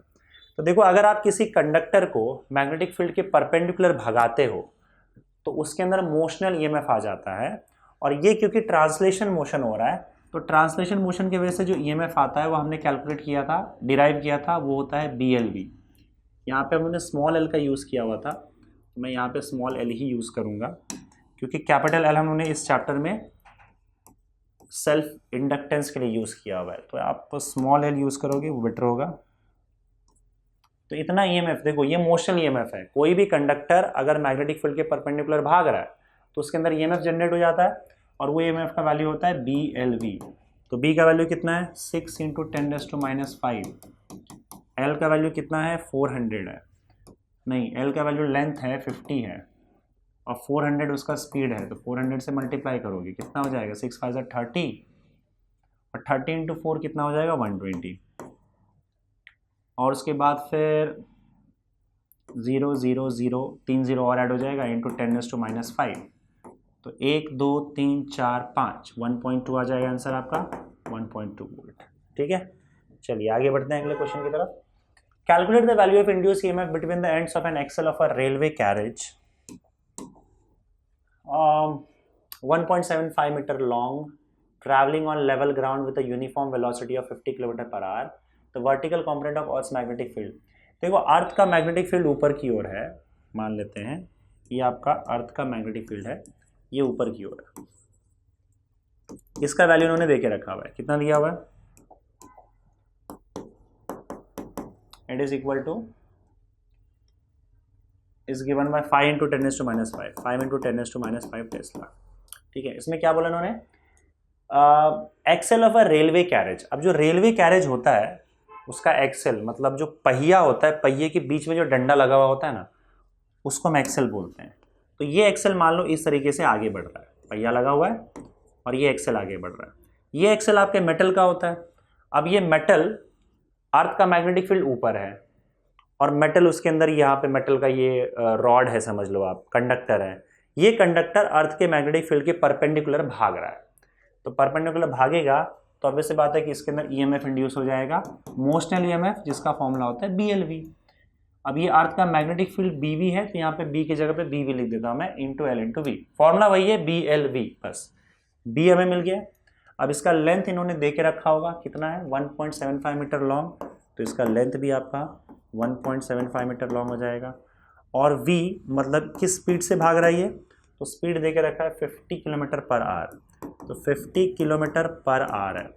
लेकिन अब ये ऐसा यूनिट नहीं है, इसको मीटर पर सेकेंड में कन्वर्ट करना है, तो ये ध्यान रहे, अगर आपको किलोमीटर पर आवर से मीटर पर सेकंड में जाना है ऐसा यूनिट में, तो 5/18 से मल्टीप्लाई कर देना, आप मीटर पर सेकंड में चले जाओगे। तो मेरे हिसाब से ये हो जाएगा आपका 25 × 5/9 मीटर पर सेकेंड, और 125/9 हो जाएगा, मतलब आपका v का वैल्यू 125/9 मीटर पर सेकेंड हो जाएगा। ठीक है, बस आपका EMF जो होता है वो BLV होता है, B × L × V। तो B का वैल्यू आपका 5 × 10⁻⁵ हो जाएगा, लेंथ इसका 1.75 दिया हुआ है, और वेलोसिटी 125/9 हो जाएगा, 125/9। बस इसको कैलकुलेट कर लो, आपको यहाँ पे मिल जाएगा value 5 multiplied by 1.75 multiplied by 125 divided by 9, ये हो जाएगा 121.53, 121.53 रहने दो, इंटू 10⁻⁵। अब दो यहाँ पे 10⁻² यहाँ से निकाल के इसमें मल्टीप्लाई कर दोगे, 1.215 इंटू 10⁻³ वोल्ट हो जाएगा। That will be your answer. आप यहाँ पे इसको छोड़ सकते हो, 10⁻³ वोल्ट को आप मिली वोल्ट भी लिख सकते हो। ठीक है, तो ये हो गया आपका आंसर। आगे बढ़ते हैं अगले क्वेश्चन की तरफ। A horizontal wire 20 meter long extending from east to west is falling with a velocity of 10 meter per second normal to the Earth's magnetic field. अर्थ के मैग्नेटिक फील्ड के परपेंडिकुलर एक वायर गिर रहा है, उस वायर का लेंथ कितना है? 20 मीटर है, और अर्थ के मैग्नेटिक फील्ड के परपेंडिकुलर नीचे आ रहा है। तो अर्थ का जो मैग्नेटिक फील्ड है वो कितना दिया हुआ है? 0.5 × 10⁻⁴ टेस्ला। चलो 10⁻⁴ टेस्ला, और वो किस वेलोसिटी से गिर रहा है बताओ? 10 मीटर पर सेकेंड से गिर रहा है, तो उसका वेलोसिटी 10 मीटर पर सेकेंड हो जाएगा, normal to earth magnetic field. What is the value of induced EMF in the wire? Wire के अंदर कितना ईएमएफ इंड्यूस हुआ? फिर सेम क्वेश्चन, मेटल का वायर है, मतलब कंडक्टर है, मैग्नेटिक फील्ड के परपेंडिकुलर गिर रहा है वो, और v वेलोसिटी से गिर रहा है, तो ईएमएफ इंड्यूस जो होगा वो मोशनल ईएमएफ हो जाएगा BLV। बस मल्टीप्लाई करो, 0.5 multiplied by 10⁻⁴ multiplied by 20 multiplied by 10, कितना हो जाएगा ये? 0.5 × 20, तो ये हो जाएगा 5 × 2 10, 10 हट जाएगा 10⁻², 10⁻² वोल्ट हो जाएगा। बस यहाँ पे आंसर छोड़ सकते हो। 10⁻² वोल्ट को आप कन्वर्ट करोगे मिली वोल्ट में, तो आपको 10 मिली वोल्ट आ जाएगा। अगला क्वेश्चन बच्चों देखो यहाँ पे, द सेल्फ इंडक्टेंस यानी कि L of a closely bound coil of 200 turns, 200 turns है इसके अंदर, इज 10 मिली हेनरी। तो इसका जो सॉरी नंबर ऑफ टर्न्स 200 है, और ये 10 मिली हेनरी इसका इंडक्टेंस है। 10 × 10⁻³ हो जाएगा, 10⁻³ that is equal to 10⁻² henry. ये इसका सेल्फ इंडक्टेंस हो गया। और टोटल नंबर ऑफ टर्न्स कितना है इसके अंदर? नंबर ऑफ टर्न्स इसका 200 है। तो इस तरह से यहाँ पे टोटल 200 नंबर ऑफ टर्न्स इस कॉइल का है, और इसका जो इंडक्टेंस देके रखा है आपका सेल्फ इंडक्टेंस, वो 10⁻² हेनरी आ गया। Determine the value of magnetic flux through the cross section of the coil. अब इसके जो क्रॉस सेक्शन है, क्रॉस सेक्शन मतलब इसको ऐसे काटोगे, जो सामने आपको एरिया दिखेगा, सामने आपको क्या एरिया दिखेगा काटने पर? सर्कल दिखेगा। तो इसके क्रॉस सेक्शन यानी कि इसके कोई भी एक पर्टिकुलर सर्कल ले लो इसका, उस सर्कल के थ्रू कितना फ्लक्स पास हो रहा है इसके, वो फ्लक्स हमें कैलकुलेट करना है। तो पहले काम करते हैं, सोलेनॉइड के थ्रू जो टोटल फ्लक्स है, पहले आप टोटल फ्लक्स कैलकुलेट कर लो। तो टोटल फ्लक्स आपका जो आएगा, हमें फ्लक्स थ्रू मतलब एक क्रॉस सेक्शन, आपका जो एक क्रॉस सेक्शन होगा, एक सर्कल होगा, उसके थ्रू कितना फ्लक्स पास हो रहा है ये हमें ढूंढने के लिए बोला गया। ठीक है, हम क्या करते हैं, पहले टोटल सोलेनॉइड के थ्रू पूरा जो आपका ये सोलेनॉइड देके रखा हुआ है, कॉइल देके रखा हुआ है, इस पूरे कॉइल के थ्रू कितना फ्लक्स पास हो रहा है वो कैलकुलेट कर लेते हैं। और उसके बाद क्या करेंगे, इसमें टोटल 200 टर्न्स हैं, तो उस पूरे फ्लक्स को 200 से डिवाइड कर देंगे, तो आपको एक टर्न यानी कि एक सर्कल का मिल जाएगा। तो उन्होंने एक क्रॉस सेक्शन बोला है, मतलब आप ऐसे मान के चलो कि एक सर्कल का पूछा है। ठीक है, तो आप क्या करोगे, यहाँ पे पहले टोटल फ्लक्स निकाल लो। अब टोटल फ्लक्स जो होगा, टोटल फ्लक्स का फॉर्मूला क्या होता है? देखो, phi = L × I होता है। आपका जो फॉर्मूला होता है phi is equal to L into I होता है ये इंडक्टेंस के लिए, L is equal to phi upon I होता है, तो phi is equal to L into I हो जाएगा। ये टोटल फ्लक्स हो गया आपका। तो टोटल फ्लक्स आप कैलकुलेट कर सकते हो, एल का वैल्यू आपको 10⁻² दिया हुआ है और करंट जो है वो 4 मिली एम्पियर है। करंट का वैल्यू मैं लिखना भूल गया, करंट इज़ 4 मिली एम्पियर, यहीं पर लिख देता हूँ। I is equal to 4 milliampere का मतलब होगा 4 इंटू 10⁻³ एम्पियर, तो 4 इंटू 10⁻3, तो ये हो जाएगा आपका 4 इंटू 10⁻5 वेबर। इतना आपका टोटल फ्लक्स हो जाएगा। फ्लक्स थ्रू 1 टर्न, ये है आपका फ्लक्स थ्रू 1 टर्न। एक टर्न का फ्लक्स हम निकाल रहे हैं, यानी कि एक क्रॉस सेक्शन का फ्लक्स निकाल रहे हैं, तो वो क्या हो जाएगा, जो भी टोटल फ्लक्स आपको मिला है उसको आप नंबर ऑफ टर्न से डिवाइड कर दो, नंबर ऑफ टर्न्स n से डिवाइड कर दो, तो ये हो जाएगा आपका फ्लक्स का वैल्यू कितना दिया है, 4 इंटू 10⁻5, 4 इंटू 10⁻5 और नंबर ऑफ टर्न्स 200 दिया हुआ है, तो ये हो जाएगा आपका 2 इंटू 10⁻7 वेबर। ठीक है, ये आ गया आंसर आपका। चलिए आगे बढ़ते हैं अगले क्वेश्चन की तरफ। Consider a uniformly wound solenoid having n turns and length l, the core of the solenoid is air, find the inductance of the solenoid of air। ये तो डेरिवेशन है, इस पार्ट को छोड़ दो, आप सीधा यहां से क्वेश्चन पढ़ना चालू करो। Find the inductance, induction of the solenoid, मतलब एल ढूंढना है आपको। इंडक्टेंस होगा वही, इंडक्शन नहीं, इंडक्शन, इंडक्टेंस होगा। Inductance of the solenoid of an 200 turns, N उसका 200 टर्न्स है। लेंथ एल आपका 20 सेंटीमीटर देके रखा हुआ है, इसको मीटर में कन्वर्ट करोगे तो 0.2 मीटर हो जाएगा, 100 से आपको डिवाइड करना है। Cross section area 5 centimetre square देके रखा हुआ है, इसको मीटर में कन्वर्ट करोगे तो 5 इंटू 10⁻4 मीटर स्क्वायर हो जाएगा। Calculate the induced EMF. अच्छा, इसके अंदर ईएमएफ कितना इंड्यूस होगा ये हमको पता करना है। पहले तुम लोग को एल ढूंढना है, उसके बाद ईएमएफ भी ढूंढना है। If the current flowing through the solenoid decreases at the rate of 60 ampere per second, हमें ईएमएफ उसके अंदर कितना इंड्यूस हुआ है ये ढूंढना है। अगर इसके अंदर का जो करंट चेंज हो रहा है di/dt, करंट चेंज का रेट दिया, rate of change of current दिया, that is 60 ampere per second, 60 ampere per second. अब देखो, अगर करंट डिक्रीज होता है तो आपका जो रेट है वो नेगेटिव आ जाता है, अगर करंट इंक्रीज होता है तो आपका रेट पॉजिटिव आ जाता है। क्योंकि करंट डिक्रीज होगा तो आपका रेट नेगेटिव आ जाएगा, di/dt 60 एम्पियर पर सेकेंड आ जाएगा। ठीक है, तो पहले तो इंडक्टेंस ढूंढते हैं।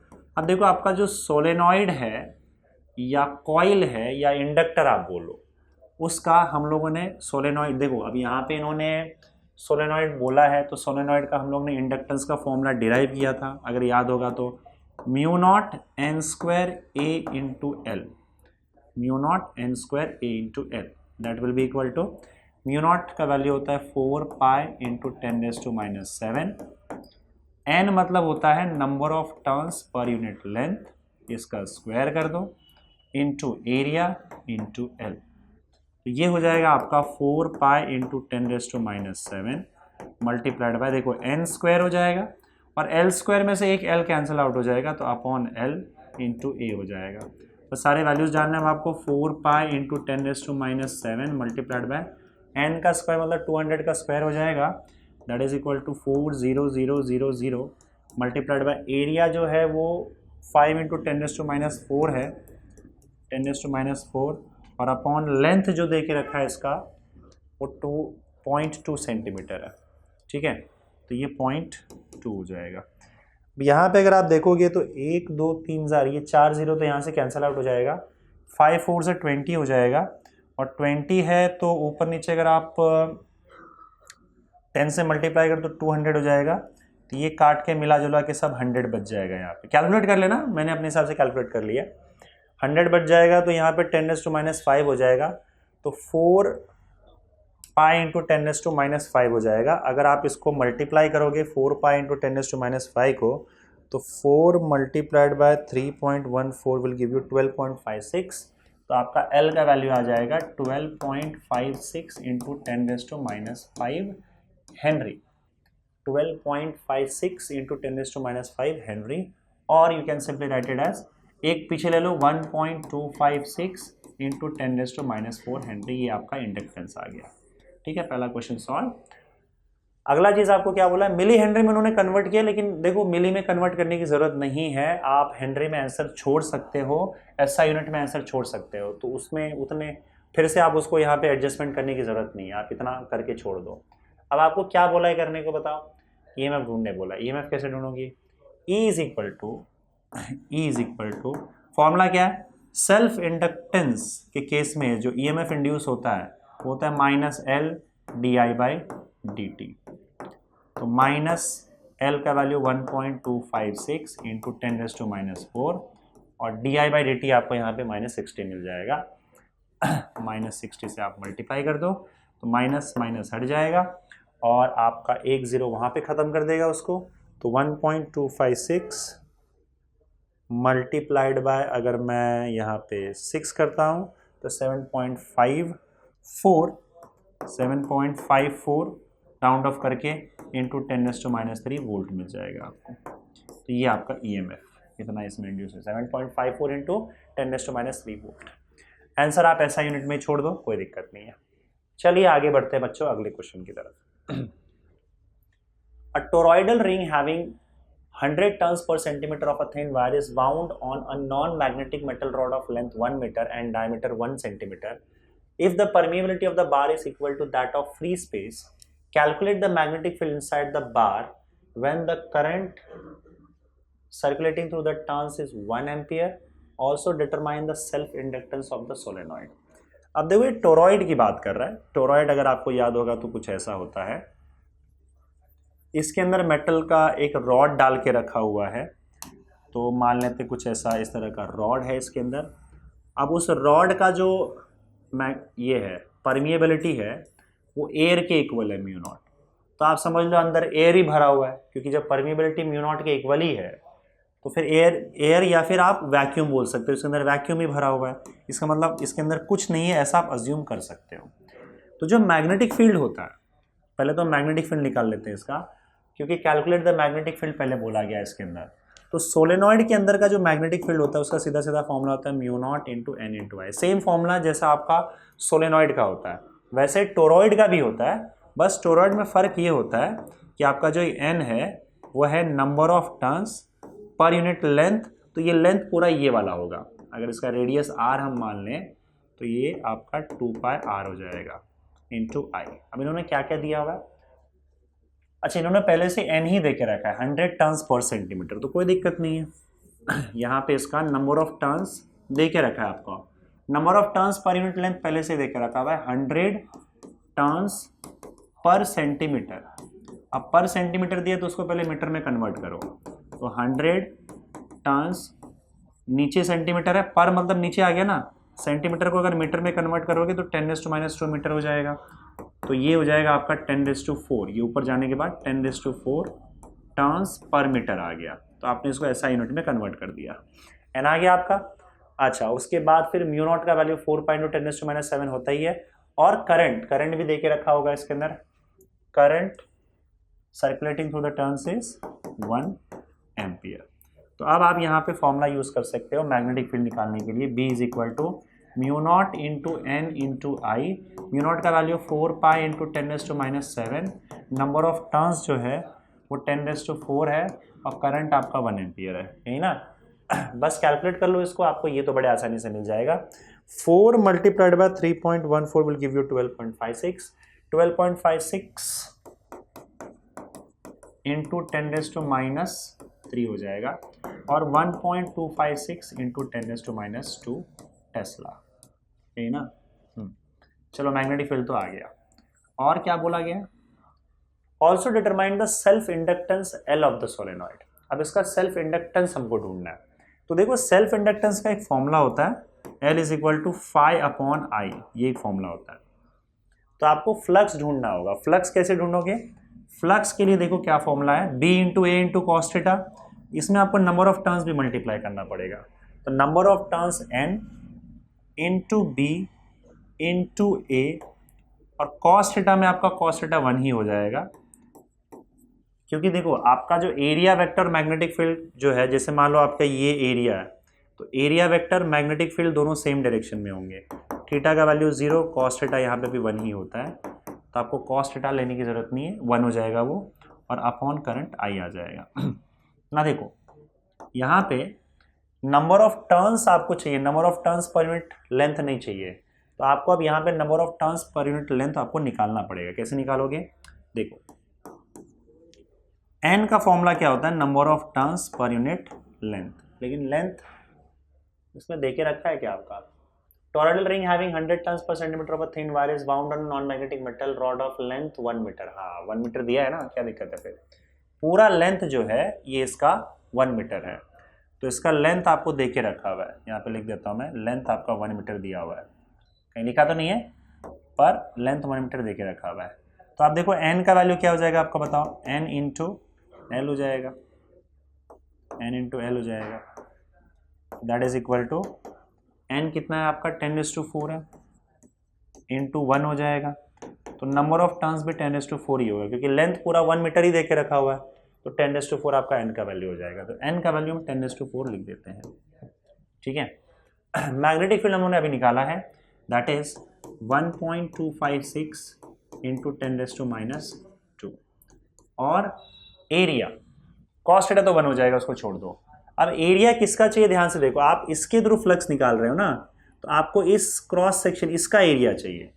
अब इसके एरिया के लिए क्या करना पड़ेगा? मुझे इसका डायमीटर या रेडियस चाहिए रहेगा, तो वो दिया रहेगा 100 turns of a thin wire is bound on a non magnetic metal rod of length 1 metre and diameter 1 centimetre. तो ये जो मेटल रॉड जिसके ऊपर ये बांधा गया है, उस मेटल रॉड का रेडियस यानी डायमीटर 1 सेंटीमीटर दिया हुआ है, तो इसका मतलब इसका डायमीटर 1 सेंटीमीटर दिया है, तो इसका रेडियस कितना हो जाएगा? 1/2 centimetre, that is equal to 1/2 into 10⁻² metre.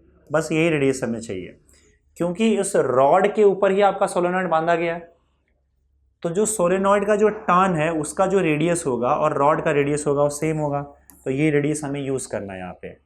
Area के लिए आपको क्या यूज़ करना पड़ेगा? πr², क्योंकि आपका एरिया जो होगा कॉइल का वो सर्कल ही होगा ना, सर्कल में लपेटा गया है इसको, तो एरिया πr² हो जाएगा। कॉस थीटा का वैल्यू 1 हो जाएगा, और करंट आपका 1 एम्पियर देके रखा हुआ है।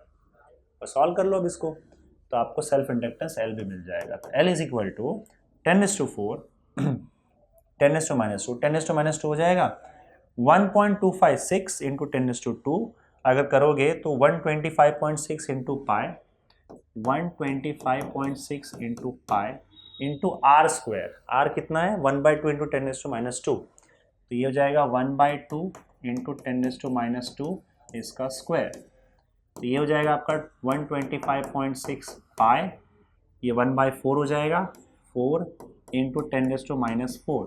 बस इसी को सॉल्व कर लो, आपको L का वैल्यू भी मिल जाएगा, इंडक्टेंस भी मिल जाएगा। So now this L will be equal to 125.6 multiplied by 3.14 divided by 4, and that will give you 98.596 98.6 ले लेते सीधा, इंटू 10⁻³ -4, और एक डेसिमल पीछे आ जाओ तो 9.86 इंटू 10⁻³ हेनरी। 10⁻³ हेनरी को आप लिखना चाहो तो मिली हेनरी लिख सकते हो, वैसे नहीं लिखोगे सीधा हेनरी पे भी छोड़ दोगे तो कोई दिक्कत नहीं है। तो मेरे हिसाब से तो यही आंसर आ रहा है, इन्होंने 9.8 लिखा हुआ है पर मेरा 9.86 आ रहा है, क्योंकि कैलकुलेशन के हिसाब से 125.6 इंटू 3.14 डिवाइडेड बाय 4 करोगे तो मेरा तो यही आ रहा है। चलो ठीक है, तो ज़्यादा डिफरेंस नहीं, काम चल जाएगा, तो ये आपका आंसर आ गया। चलिए आगे बढ़े बच्चों, अगले क्वेश्चन की तरफ चलें। A pair of adjacent coils has a mutual inductance of 1.5 Henry. तो दो कॉयल है आपका, पेयर ऑफ कॉयल बोला है तो एक प्राइमरी कॉयल होगा, म्यूचुअल इंडक्टेंस में अगर आपको याद होगा तो एक प्राइमरी कॉयल है और दूसरा आपका सेकेंडरी कॉयल है, ठीक है। तो दोनों का म्यूचुअल इंडक्टेंस इन्होंने देके रखा हुआ है 1.5 हेनरी है। Now if the current in one coil changes from 0 to 10 ampere in 0.2 second, जिस कॉइल में करंट चेंज होता है उसको हम प्राइमरी कॉइल बोलते हैं। तो प्राइमरी कॉइल में करंट चेंज हो रहा है 0 to 10 एम्पियर 0.2 सेकेंड में, मतलब rate of change of current in primary coil dIp/dt अगर मैं लूँ तो ये क्या हो जाएगा आपका dIP/dt that is equal to change in current in primary coil, तो वो हो जाएगा आपका final current minus initial current, ये हो गया चेंज इन करंट, और टाइम कितना है 0.2 है, so that is equal to 10 divided by 0.2 हो जाएगा, and that is equal to 50 ampere per second. तो आपका di/dt जो है, dIP/dt change in primary coil का जो करंट का रेट है वो आपको दे के रखा है 50 एम्पियर पर सेकेंड। और what is the change of flux and the rate of change of flux linkage with the other coil. तो आपको एक तो चेंज इन फ्लक्स निकालना है, मतलब डी फाई निकालना है, ये कितना है, और दूसरा rate of change of flux निकालना है, इसका मतलब dφ/dt भी निकालना है आपको, ठीक है। तो फॉर्मूला देखो क्या है आपका, E is equal to dφ/dt, लेकिन यहाँ पे फाई कैसे निकलेगा, E का वैल्यू क्या आता है आपका, E is equal to L dIP/dt minus L dIP/dt होता है, ये आपका फॉर्मूला है, राइट। लेकिन हम यहाँ पे सिर्फ मैग्नीट्यूड लेंगे और इसलिए हम लोग यहाँ पे मॉड लगा देंगे L dI/dt। E is equal to, या इसको हम ऐसे लिखते हैं ES is equal to L dI/dt, ये फॉर्मूला है हमारा। सेकेंडरी कॉइल में EMF इंड्यूस होगा और प्राइमरी कॉइल में आपका फ्लक्स चेंज होगा, करंट चेंज होगा। तो दूसरे कॉइल का कितना फ्लक्स चेंज हो रहा है ये पता करना है, और उसके अलावा rate of change of flux calculate करना है। चलो ठीक है, देखते हैं। तो वो दूसरे कॉइल का, दूसरा कॉइल मतलब आपका सेकेंडरी कॉइल हो गया, तो हमारा चेंज इन फ्लक्स निकालना है और rate of change of flux dφ/dt निकालना है। तो पहले ही काम करते हैं, कितना EMF इंड्यूस हो रहा है वो निकाल लेते तो बाकी मिल जाएगा आपको। तो ES will be equal to L inductance, अच्छा सॉरी यहाँ पे L नहीं आएगा यार, मैं क्या कर रहा हूँ, ये म्यूचुअल इंडक्शन है ना, तो M आएगा। ES is equal to M dIP/dt। तो सेकेंडरी कॉइल में EMF इंड्यूस होगा, प्राइमरी कॉइल में करंट चेंज होगा, म्यूचुअल इंडक्शन। M का वैल्यू कितना आएगा, 1.5 है, तो ये 1.5 हो जाएगा। dIP/dt का वैल्यू अगर नेगेटिव हो या पॉजिटिव हो, आपको पॉजिटिव ही लेना है, हमने मॉड लगा के रखा हुआ है, तो 50 से मल्टीप्लाई कर दो, 50 से मल्टीप्लाई कर दोगे तो आपका ये 75 वोल्ट आ जाएगा। This 75 volt is EMF induced, समझे। हमें क्या चाहिए, चेंज इन फ्लक्स चाहिए पहले तो चेंज इन फ्लक्स कैसे निकालोगे, ES is equal to dφs/dt, mod ही ले लो सबका, हम पॉजिटिव वैल्यूज ही लेंगे, हमें सिर्फ वैल्यू से लेना देना है। तो आपका ES का वैल्यू कितना है, 75 है, right, that is equal to change in flux dφs और अपॉन यहाँ पे टाइम ले लेंगे, कितना टाइम लगा है। अब टाइम यहाँ पे इन्होंने कितना देके रखा हुआ है, 0.2, dt का जो वैल्यू है dφ/dt ले लेते हैं ना, टाइम कितना लगा है, 0.2 लगा है। तो हमारा जो यहाँ पे dt है, देख रहे हो ना, यहाँ पे dIP का वैल्यू कितना है 10 और dt का वैल्यू 0.2 है, तो हम यहाँ पे 0.2 मल्टीप्लाई कर देते हैं। तो आपका dφs का वैल्यू कितना हो जाएगा, 75 मल्टीप्लाइड बाय 0.2, तो 75 टू ज़ा 150 यानी कि 15। तो चेंज इन फ्लक्स जो होगा सेकेंडरी कॉइल का वो 15 वेबर हो जाएगा, ठीक है। अच्छा, अब और हमको क्या चाहिए, rate of change of flux of the secondary coil, तो वो आपका dφs/dt चाहिए, dφs/dt। dφs का वैल्यू 15 और dt मतलब टाइम तो 0.2 है, तो ये कितना हो जाएगा आपका, माइनस 75 आ जाएगा, 75 वेबर पर सेकेंड, 75 वेबर पर सेकेंड, ठीक है। यहाँ पे 15 वेबर आपका चेंज आया है, और rate of change of flux अगर बोला जाए तो 75 वेबर पर सेकेंड, ये आपका आंसर आ गया, ठीक है। चलिए आगे बढ़ते हैं, क्वेश्चन के हिसाब से मैंने बताया आंसर। टेक्स्ट बुक में शायद थोड़ा सा क्वेश्चन में गड़बड़ किया हुआ था, ये उसमें मैंने शायद चेंजेस किया है मैंने, आप एक बार देख लेना टेक्स्ट बुक में। बाकी ये क्वेश्चन परफेक्ट है, इसमें जो कुछ भी लिखा है सब कुछ परफेक्ट है, इसके हिसाब से आपका यही आंसर आएगा जो आपके सामने दिख रहा है, ठीक है। An EMF of 96 millivolt induced in the windings of a coil when the current in a nearby coil is increasing at the rate of 1.20 ampere per second. तो देखो 96 मिलीवोल्ट का EMF इंड्यूस हुआ है, दो कॉइल है, जिस coil में EMF induce होता है उसको हम सेकेंडरी कॉइल बोलते हैं, और उसमें 96 मिलीवोल्ट का EMF इंड्यूस हुआ है। मिलीवोल्ट को कन्वर्ट करोगे तो 96 × 10⁻³ वोल्ट हो जाएगा।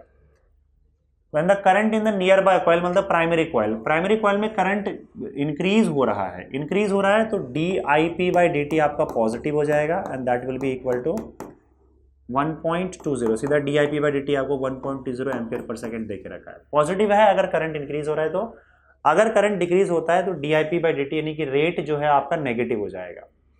म्यूचुअल इंडक्शन आपको पूछ के रखा हुआ है तो ठीक है ना, क्या दिक्कत है, आपका ES is equal to M into dIP/dt होता है।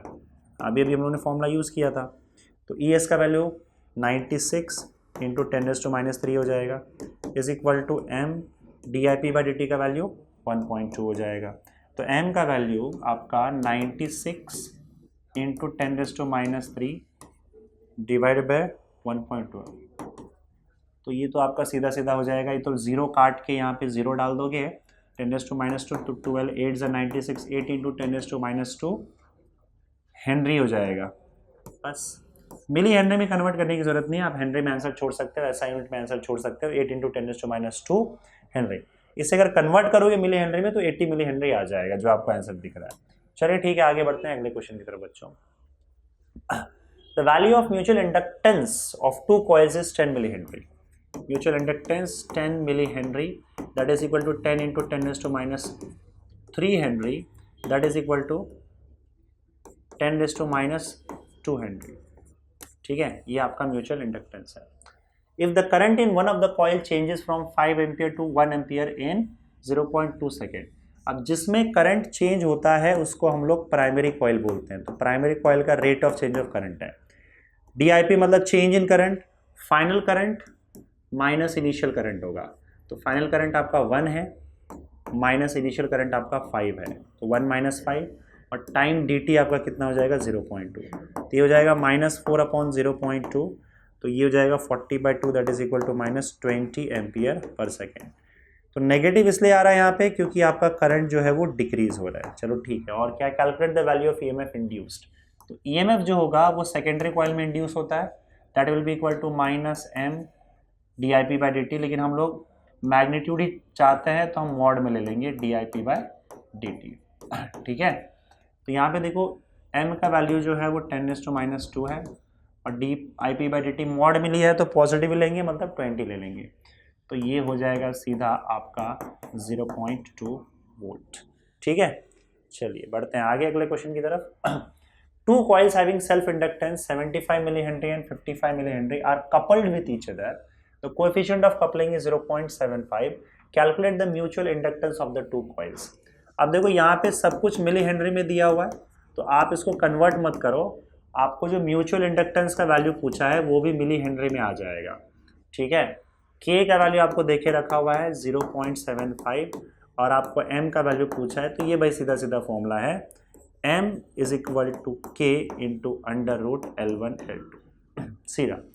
तो K का वैल्यू 0.75 √L1L2, L1 का वैल्यू कितना है 75 है, सॉरी 75 लिखना भूल गया मैं, 75 सब मिली हेनरी में, तो आपको M का वैल्यू भी मिली हेनरी में मिल जाएगा। तो 75 multiplied by 55, 75 multiplied by 55 that will be equal to, अब यार 75 मल्टीप्लाइड 55 का स्क्वायर रूट, ये मुझे लग रहा है आपको कैलकुलेट करना पड़ेगा लॉग से, 4125 लॉग से आप कैलकुलेट कर लेना, 4125 का स्क्वायर रूट 64.226 होगा, तो ये हो जाएगा आपका 675 √4125। अब ये कैलकुलेट करोगे आप लॉग से कर लेना, तो इसका वैल्यू आ जाएगा आपका 64.23, अप्रॉक्सीमेटली 64.23 आ जाएगा। 64.23 को मल्टीप्लाई करोगे अगर 0.75 में तो 48.17 इसका आंसर आ जाएगा, 48.17, और आंसर मिली हेनरी में आएगा क्योंकि आपने सब कुछ मिली हेनरी में लेकर रखा था। ठीक है, 48.17 मिली हेनरी। चलिए नेक्स्ट क्वेश्चन की ओर आगे बढ़ते हैं। The mutual inductance M of two coils is given by 1.5 henry. ठीक है, the self inductance of the coils are 5 henry and 4 Henry.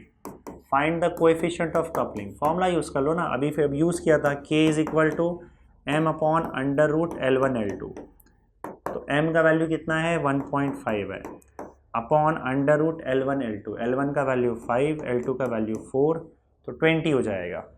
तो k का वैल्यू हो जाएगा आपका 1.5 डिवाइडेड बाय अंडर रूट 20, या 4 का स्क्वायर रूट बाहर निकालो तो 2√5 हो जाएगा। तो बस ठीक है, आप इसको कैलकुलेट कर लो। अब 2√5 कितना हो जाएगा, 0.15 यानी कि 0.7 हो जाएगा ये, या 0.75 होगा ना, 0.75 डिवाइडेड बाय √5। अब ये कैलकुलेट कर लो, √5 का वैल्यू अगेन आप जा सकते हो कैलकुलेट कर सकते हो लॉग से, और 2.236 होता है, तो 0.75 डिवाइडेड बाय 2.236 और 0.75, एक second, 0.75 divided by 2.236 will give you 0.3354, 0.3354 या 0.335 पे छोड़ दो चलेगा, कि coefficient of coupling between the coils. Answer इन्होंने परसेंटेज में देके रखा है, लेकिन ज़रूरी नहीं है, आप परसेंटेज में निकालने की ज़रूरत नहीं, के का वैल्यू सीधा आएगा। अगर परसेंटेज में निकालने पूछा गया इन परसेंटेज, तो आप सीधा सीधा क्या करोगे, 100 से मल्टीप्लाई कर दोगे। इन परसेंटेज अगर बोला तो, परसेंटेज नहीं बोला तो सीधा इतना ही वैल्यू आएगा। अगर इन परसेंटेज बोला गया है तो आप सीधा क्या करना, 100 से मल्टीप्लाई कर देना, तो परसेंटेज में कन्वर्ट हो जाएगा, तो 33.5% आ जाएगा। नहीं बोला गया तो यहाँ तक आंसर आप छोड़ दोगे, ठीक है। चलिए बढ़ते हैं आगे अगले क्वेश्चन की तरफ। The primary and secondary coil of a transformer each have an inductance of 200 into 10⁻⁶ Henry, ठीक है। तो L1 और L2 प्राइमरी और सेकेंडरी दोनों का इंडक्टेंसेस 20 इंटू 10⁻⁶ हेनरी है। ये प्राइमरी का है, सेकेंडरी का है। दोनों के बीच का म्यूचुअल इंडक्टेंस जो है वो दे के रखा है आपका 4 इंटू 10⁻⁶ हेनरी, ठीक है। What percentage of the flux from one coil reaches the other? अब what percentage of the flux from one coil to other, इसका मतलब क्या, आपका 5/2/1 इंटू 100, ये आपको कैलकुलेट करना है, इसका परसेंटेज कैलकुलेट करना है, ठीक है।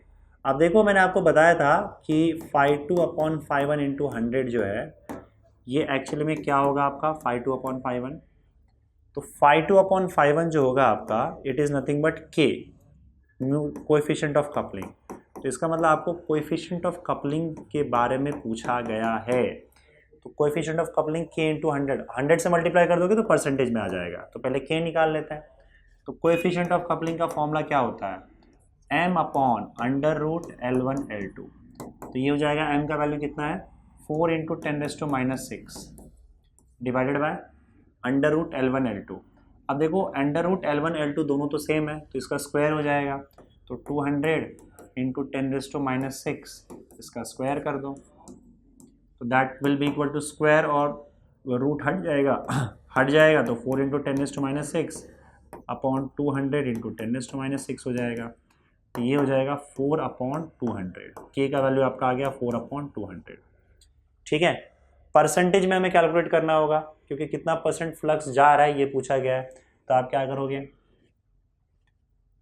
के इंटू 100 कैलकुलेट कर लो, परसेंट यही हमको ढूंढना है।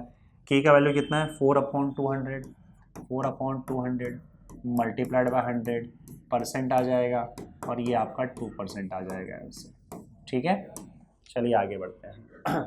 A circular coil of 100 turns with a cross section area A of 1 meter square is kept with its plane perpendicular to the magnetic field B of 1 Tesla.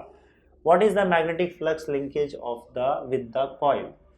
Circular coil है, उसका number of turns 100 है, और उसका cross section area 1 metre square है। बड़ा simple question है ये, और उसका प्लेन परपेंडिकुलर मैग्नेटिक फील्ड के जिसका वैल्यू 1 टेस्ला है।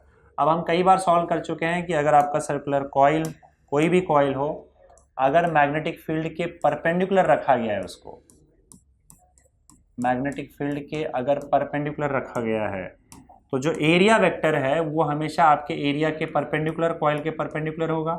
एरिया वेक्टर और मैग्नेटिक फील्ड के बीच का एंगल जो है वो थीटा होता है। तो एरिया वेक्टर और मैग्नेटिक फील्ड के बीच का जो एंगल थीटा है वो यहाँ पे 0 डिग्री है, तो आपका कॉस थीटा जो है वो 1 हो जाएगा क्योंकि थीटा का वैल्यू 0 है यहाँ पे। Magnetic flux link with the coil, आपको फ्लक्स ढूंढना है तो फ्लक्स का फॉर्मूला यूज कर लो। फ्लक्स का फॉर्मूला क्या होता है, n into B into A into cos theta. n इसलिए क्योंकि नंबर ऑफ टर्न्स यहाँ पे देके रखा हुआ है, 100 है, मैग्नेटिक फील्ड आपका 1 है, एरिया आपका 1 है, कॉस थीटा भी आपका 1 हो जाएगा, 100 वेबर इसका आंसर आ जाएगा, ऑप्शन बी। ठीक है चलिए next question. Two inductor coils with inductance 10 and 20 are connected in series. What is the resultant inductance of the combination of the coils. तो देखो भाई आपका L1 देके रखा हुआ है 10 मिली हेनरी, L2 आपका देके रखा हुआ है 20 मिली हेनरी। अब देखो सीरीज और पैरेलल कॉम्बिनेशन मैंने आपको बताया था, अगर सीरीज में होगा तो सीधा सीधा आपका टोटल इंडक्टेंस ऐड हो जाएगा, तो आपका सीधा 10 + 20 that is equal to 30 millihenry हो जाएगा। सीरीज में ऐड होता है और पैरेलल में होता है तो रेसिप्रोकल ऐड करते हैं हम लोग, तो ये आपका 30 मिली हेनरी आंसर आ जाएगा। नेक्स्ट क्वेश्चन, एक सेकेंड ना। A current through a coil of self inductance 10 millihenry increases from 1 to 1 ampere। ठीक है, रुको यार क्वेश्चन में गड़बड़ है। लेट मी जस्ट चेक क्या है इसके अंदर।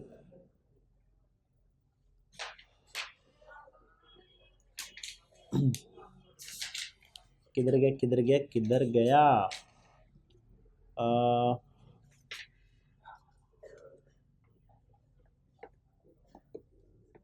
ये तो हो गया। अरे a current through a coil of self inductance 10 millihenry increases from 0 to 1 ampere। अच्छा 0 to 1 ampere है ये, sorry 0 to 1 ampere in 0.1 second। what is the induced EMF in the coil। तो भाई देखो ये तो सिंपल है, L का वैल्यू आपको देके रखा हुआ है 10 मिली हेनरी, तो that is equal to 10 into 10⁻³ henry, that is equal to 10⁻² henry, तो ये आपका L आ गया।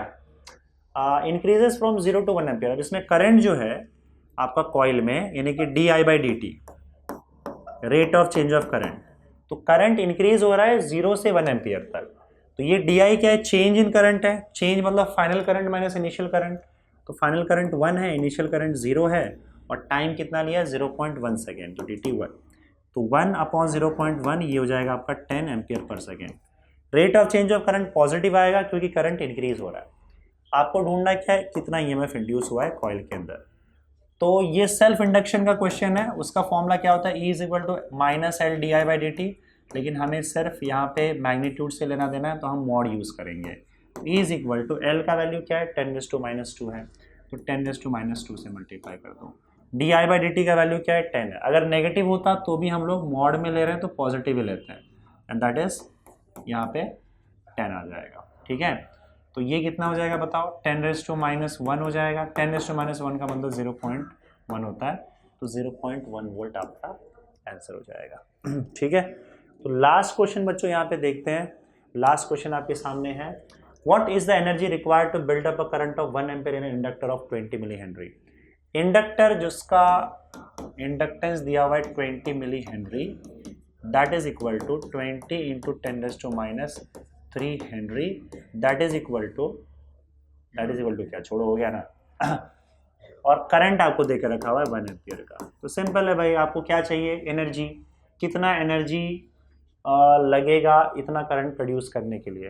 तो हमने देखा था कि जो मैग्नेटिक एनर्जी है इस करंट के लिए उसका फॉर्मूला क्या आता है, ½ Li² आता है। सो गया ½ L का वैल्यू 20 इंटू 10⁻³ और I का स्क्वायर मतलब 1 का स्क्वायर, तो ये कितना हो जाएगा 10 इंटू 10⁻³ और 10⁻² जूल।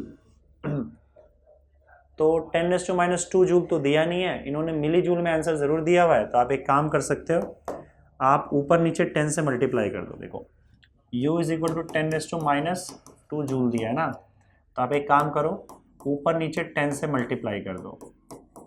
ठीक है, अब ये 10 ऊपर जाके 10⁻³ -3 हो जाएगा, ये 10 ऊपर जाके 10⁻³ जूल हो जाएगा।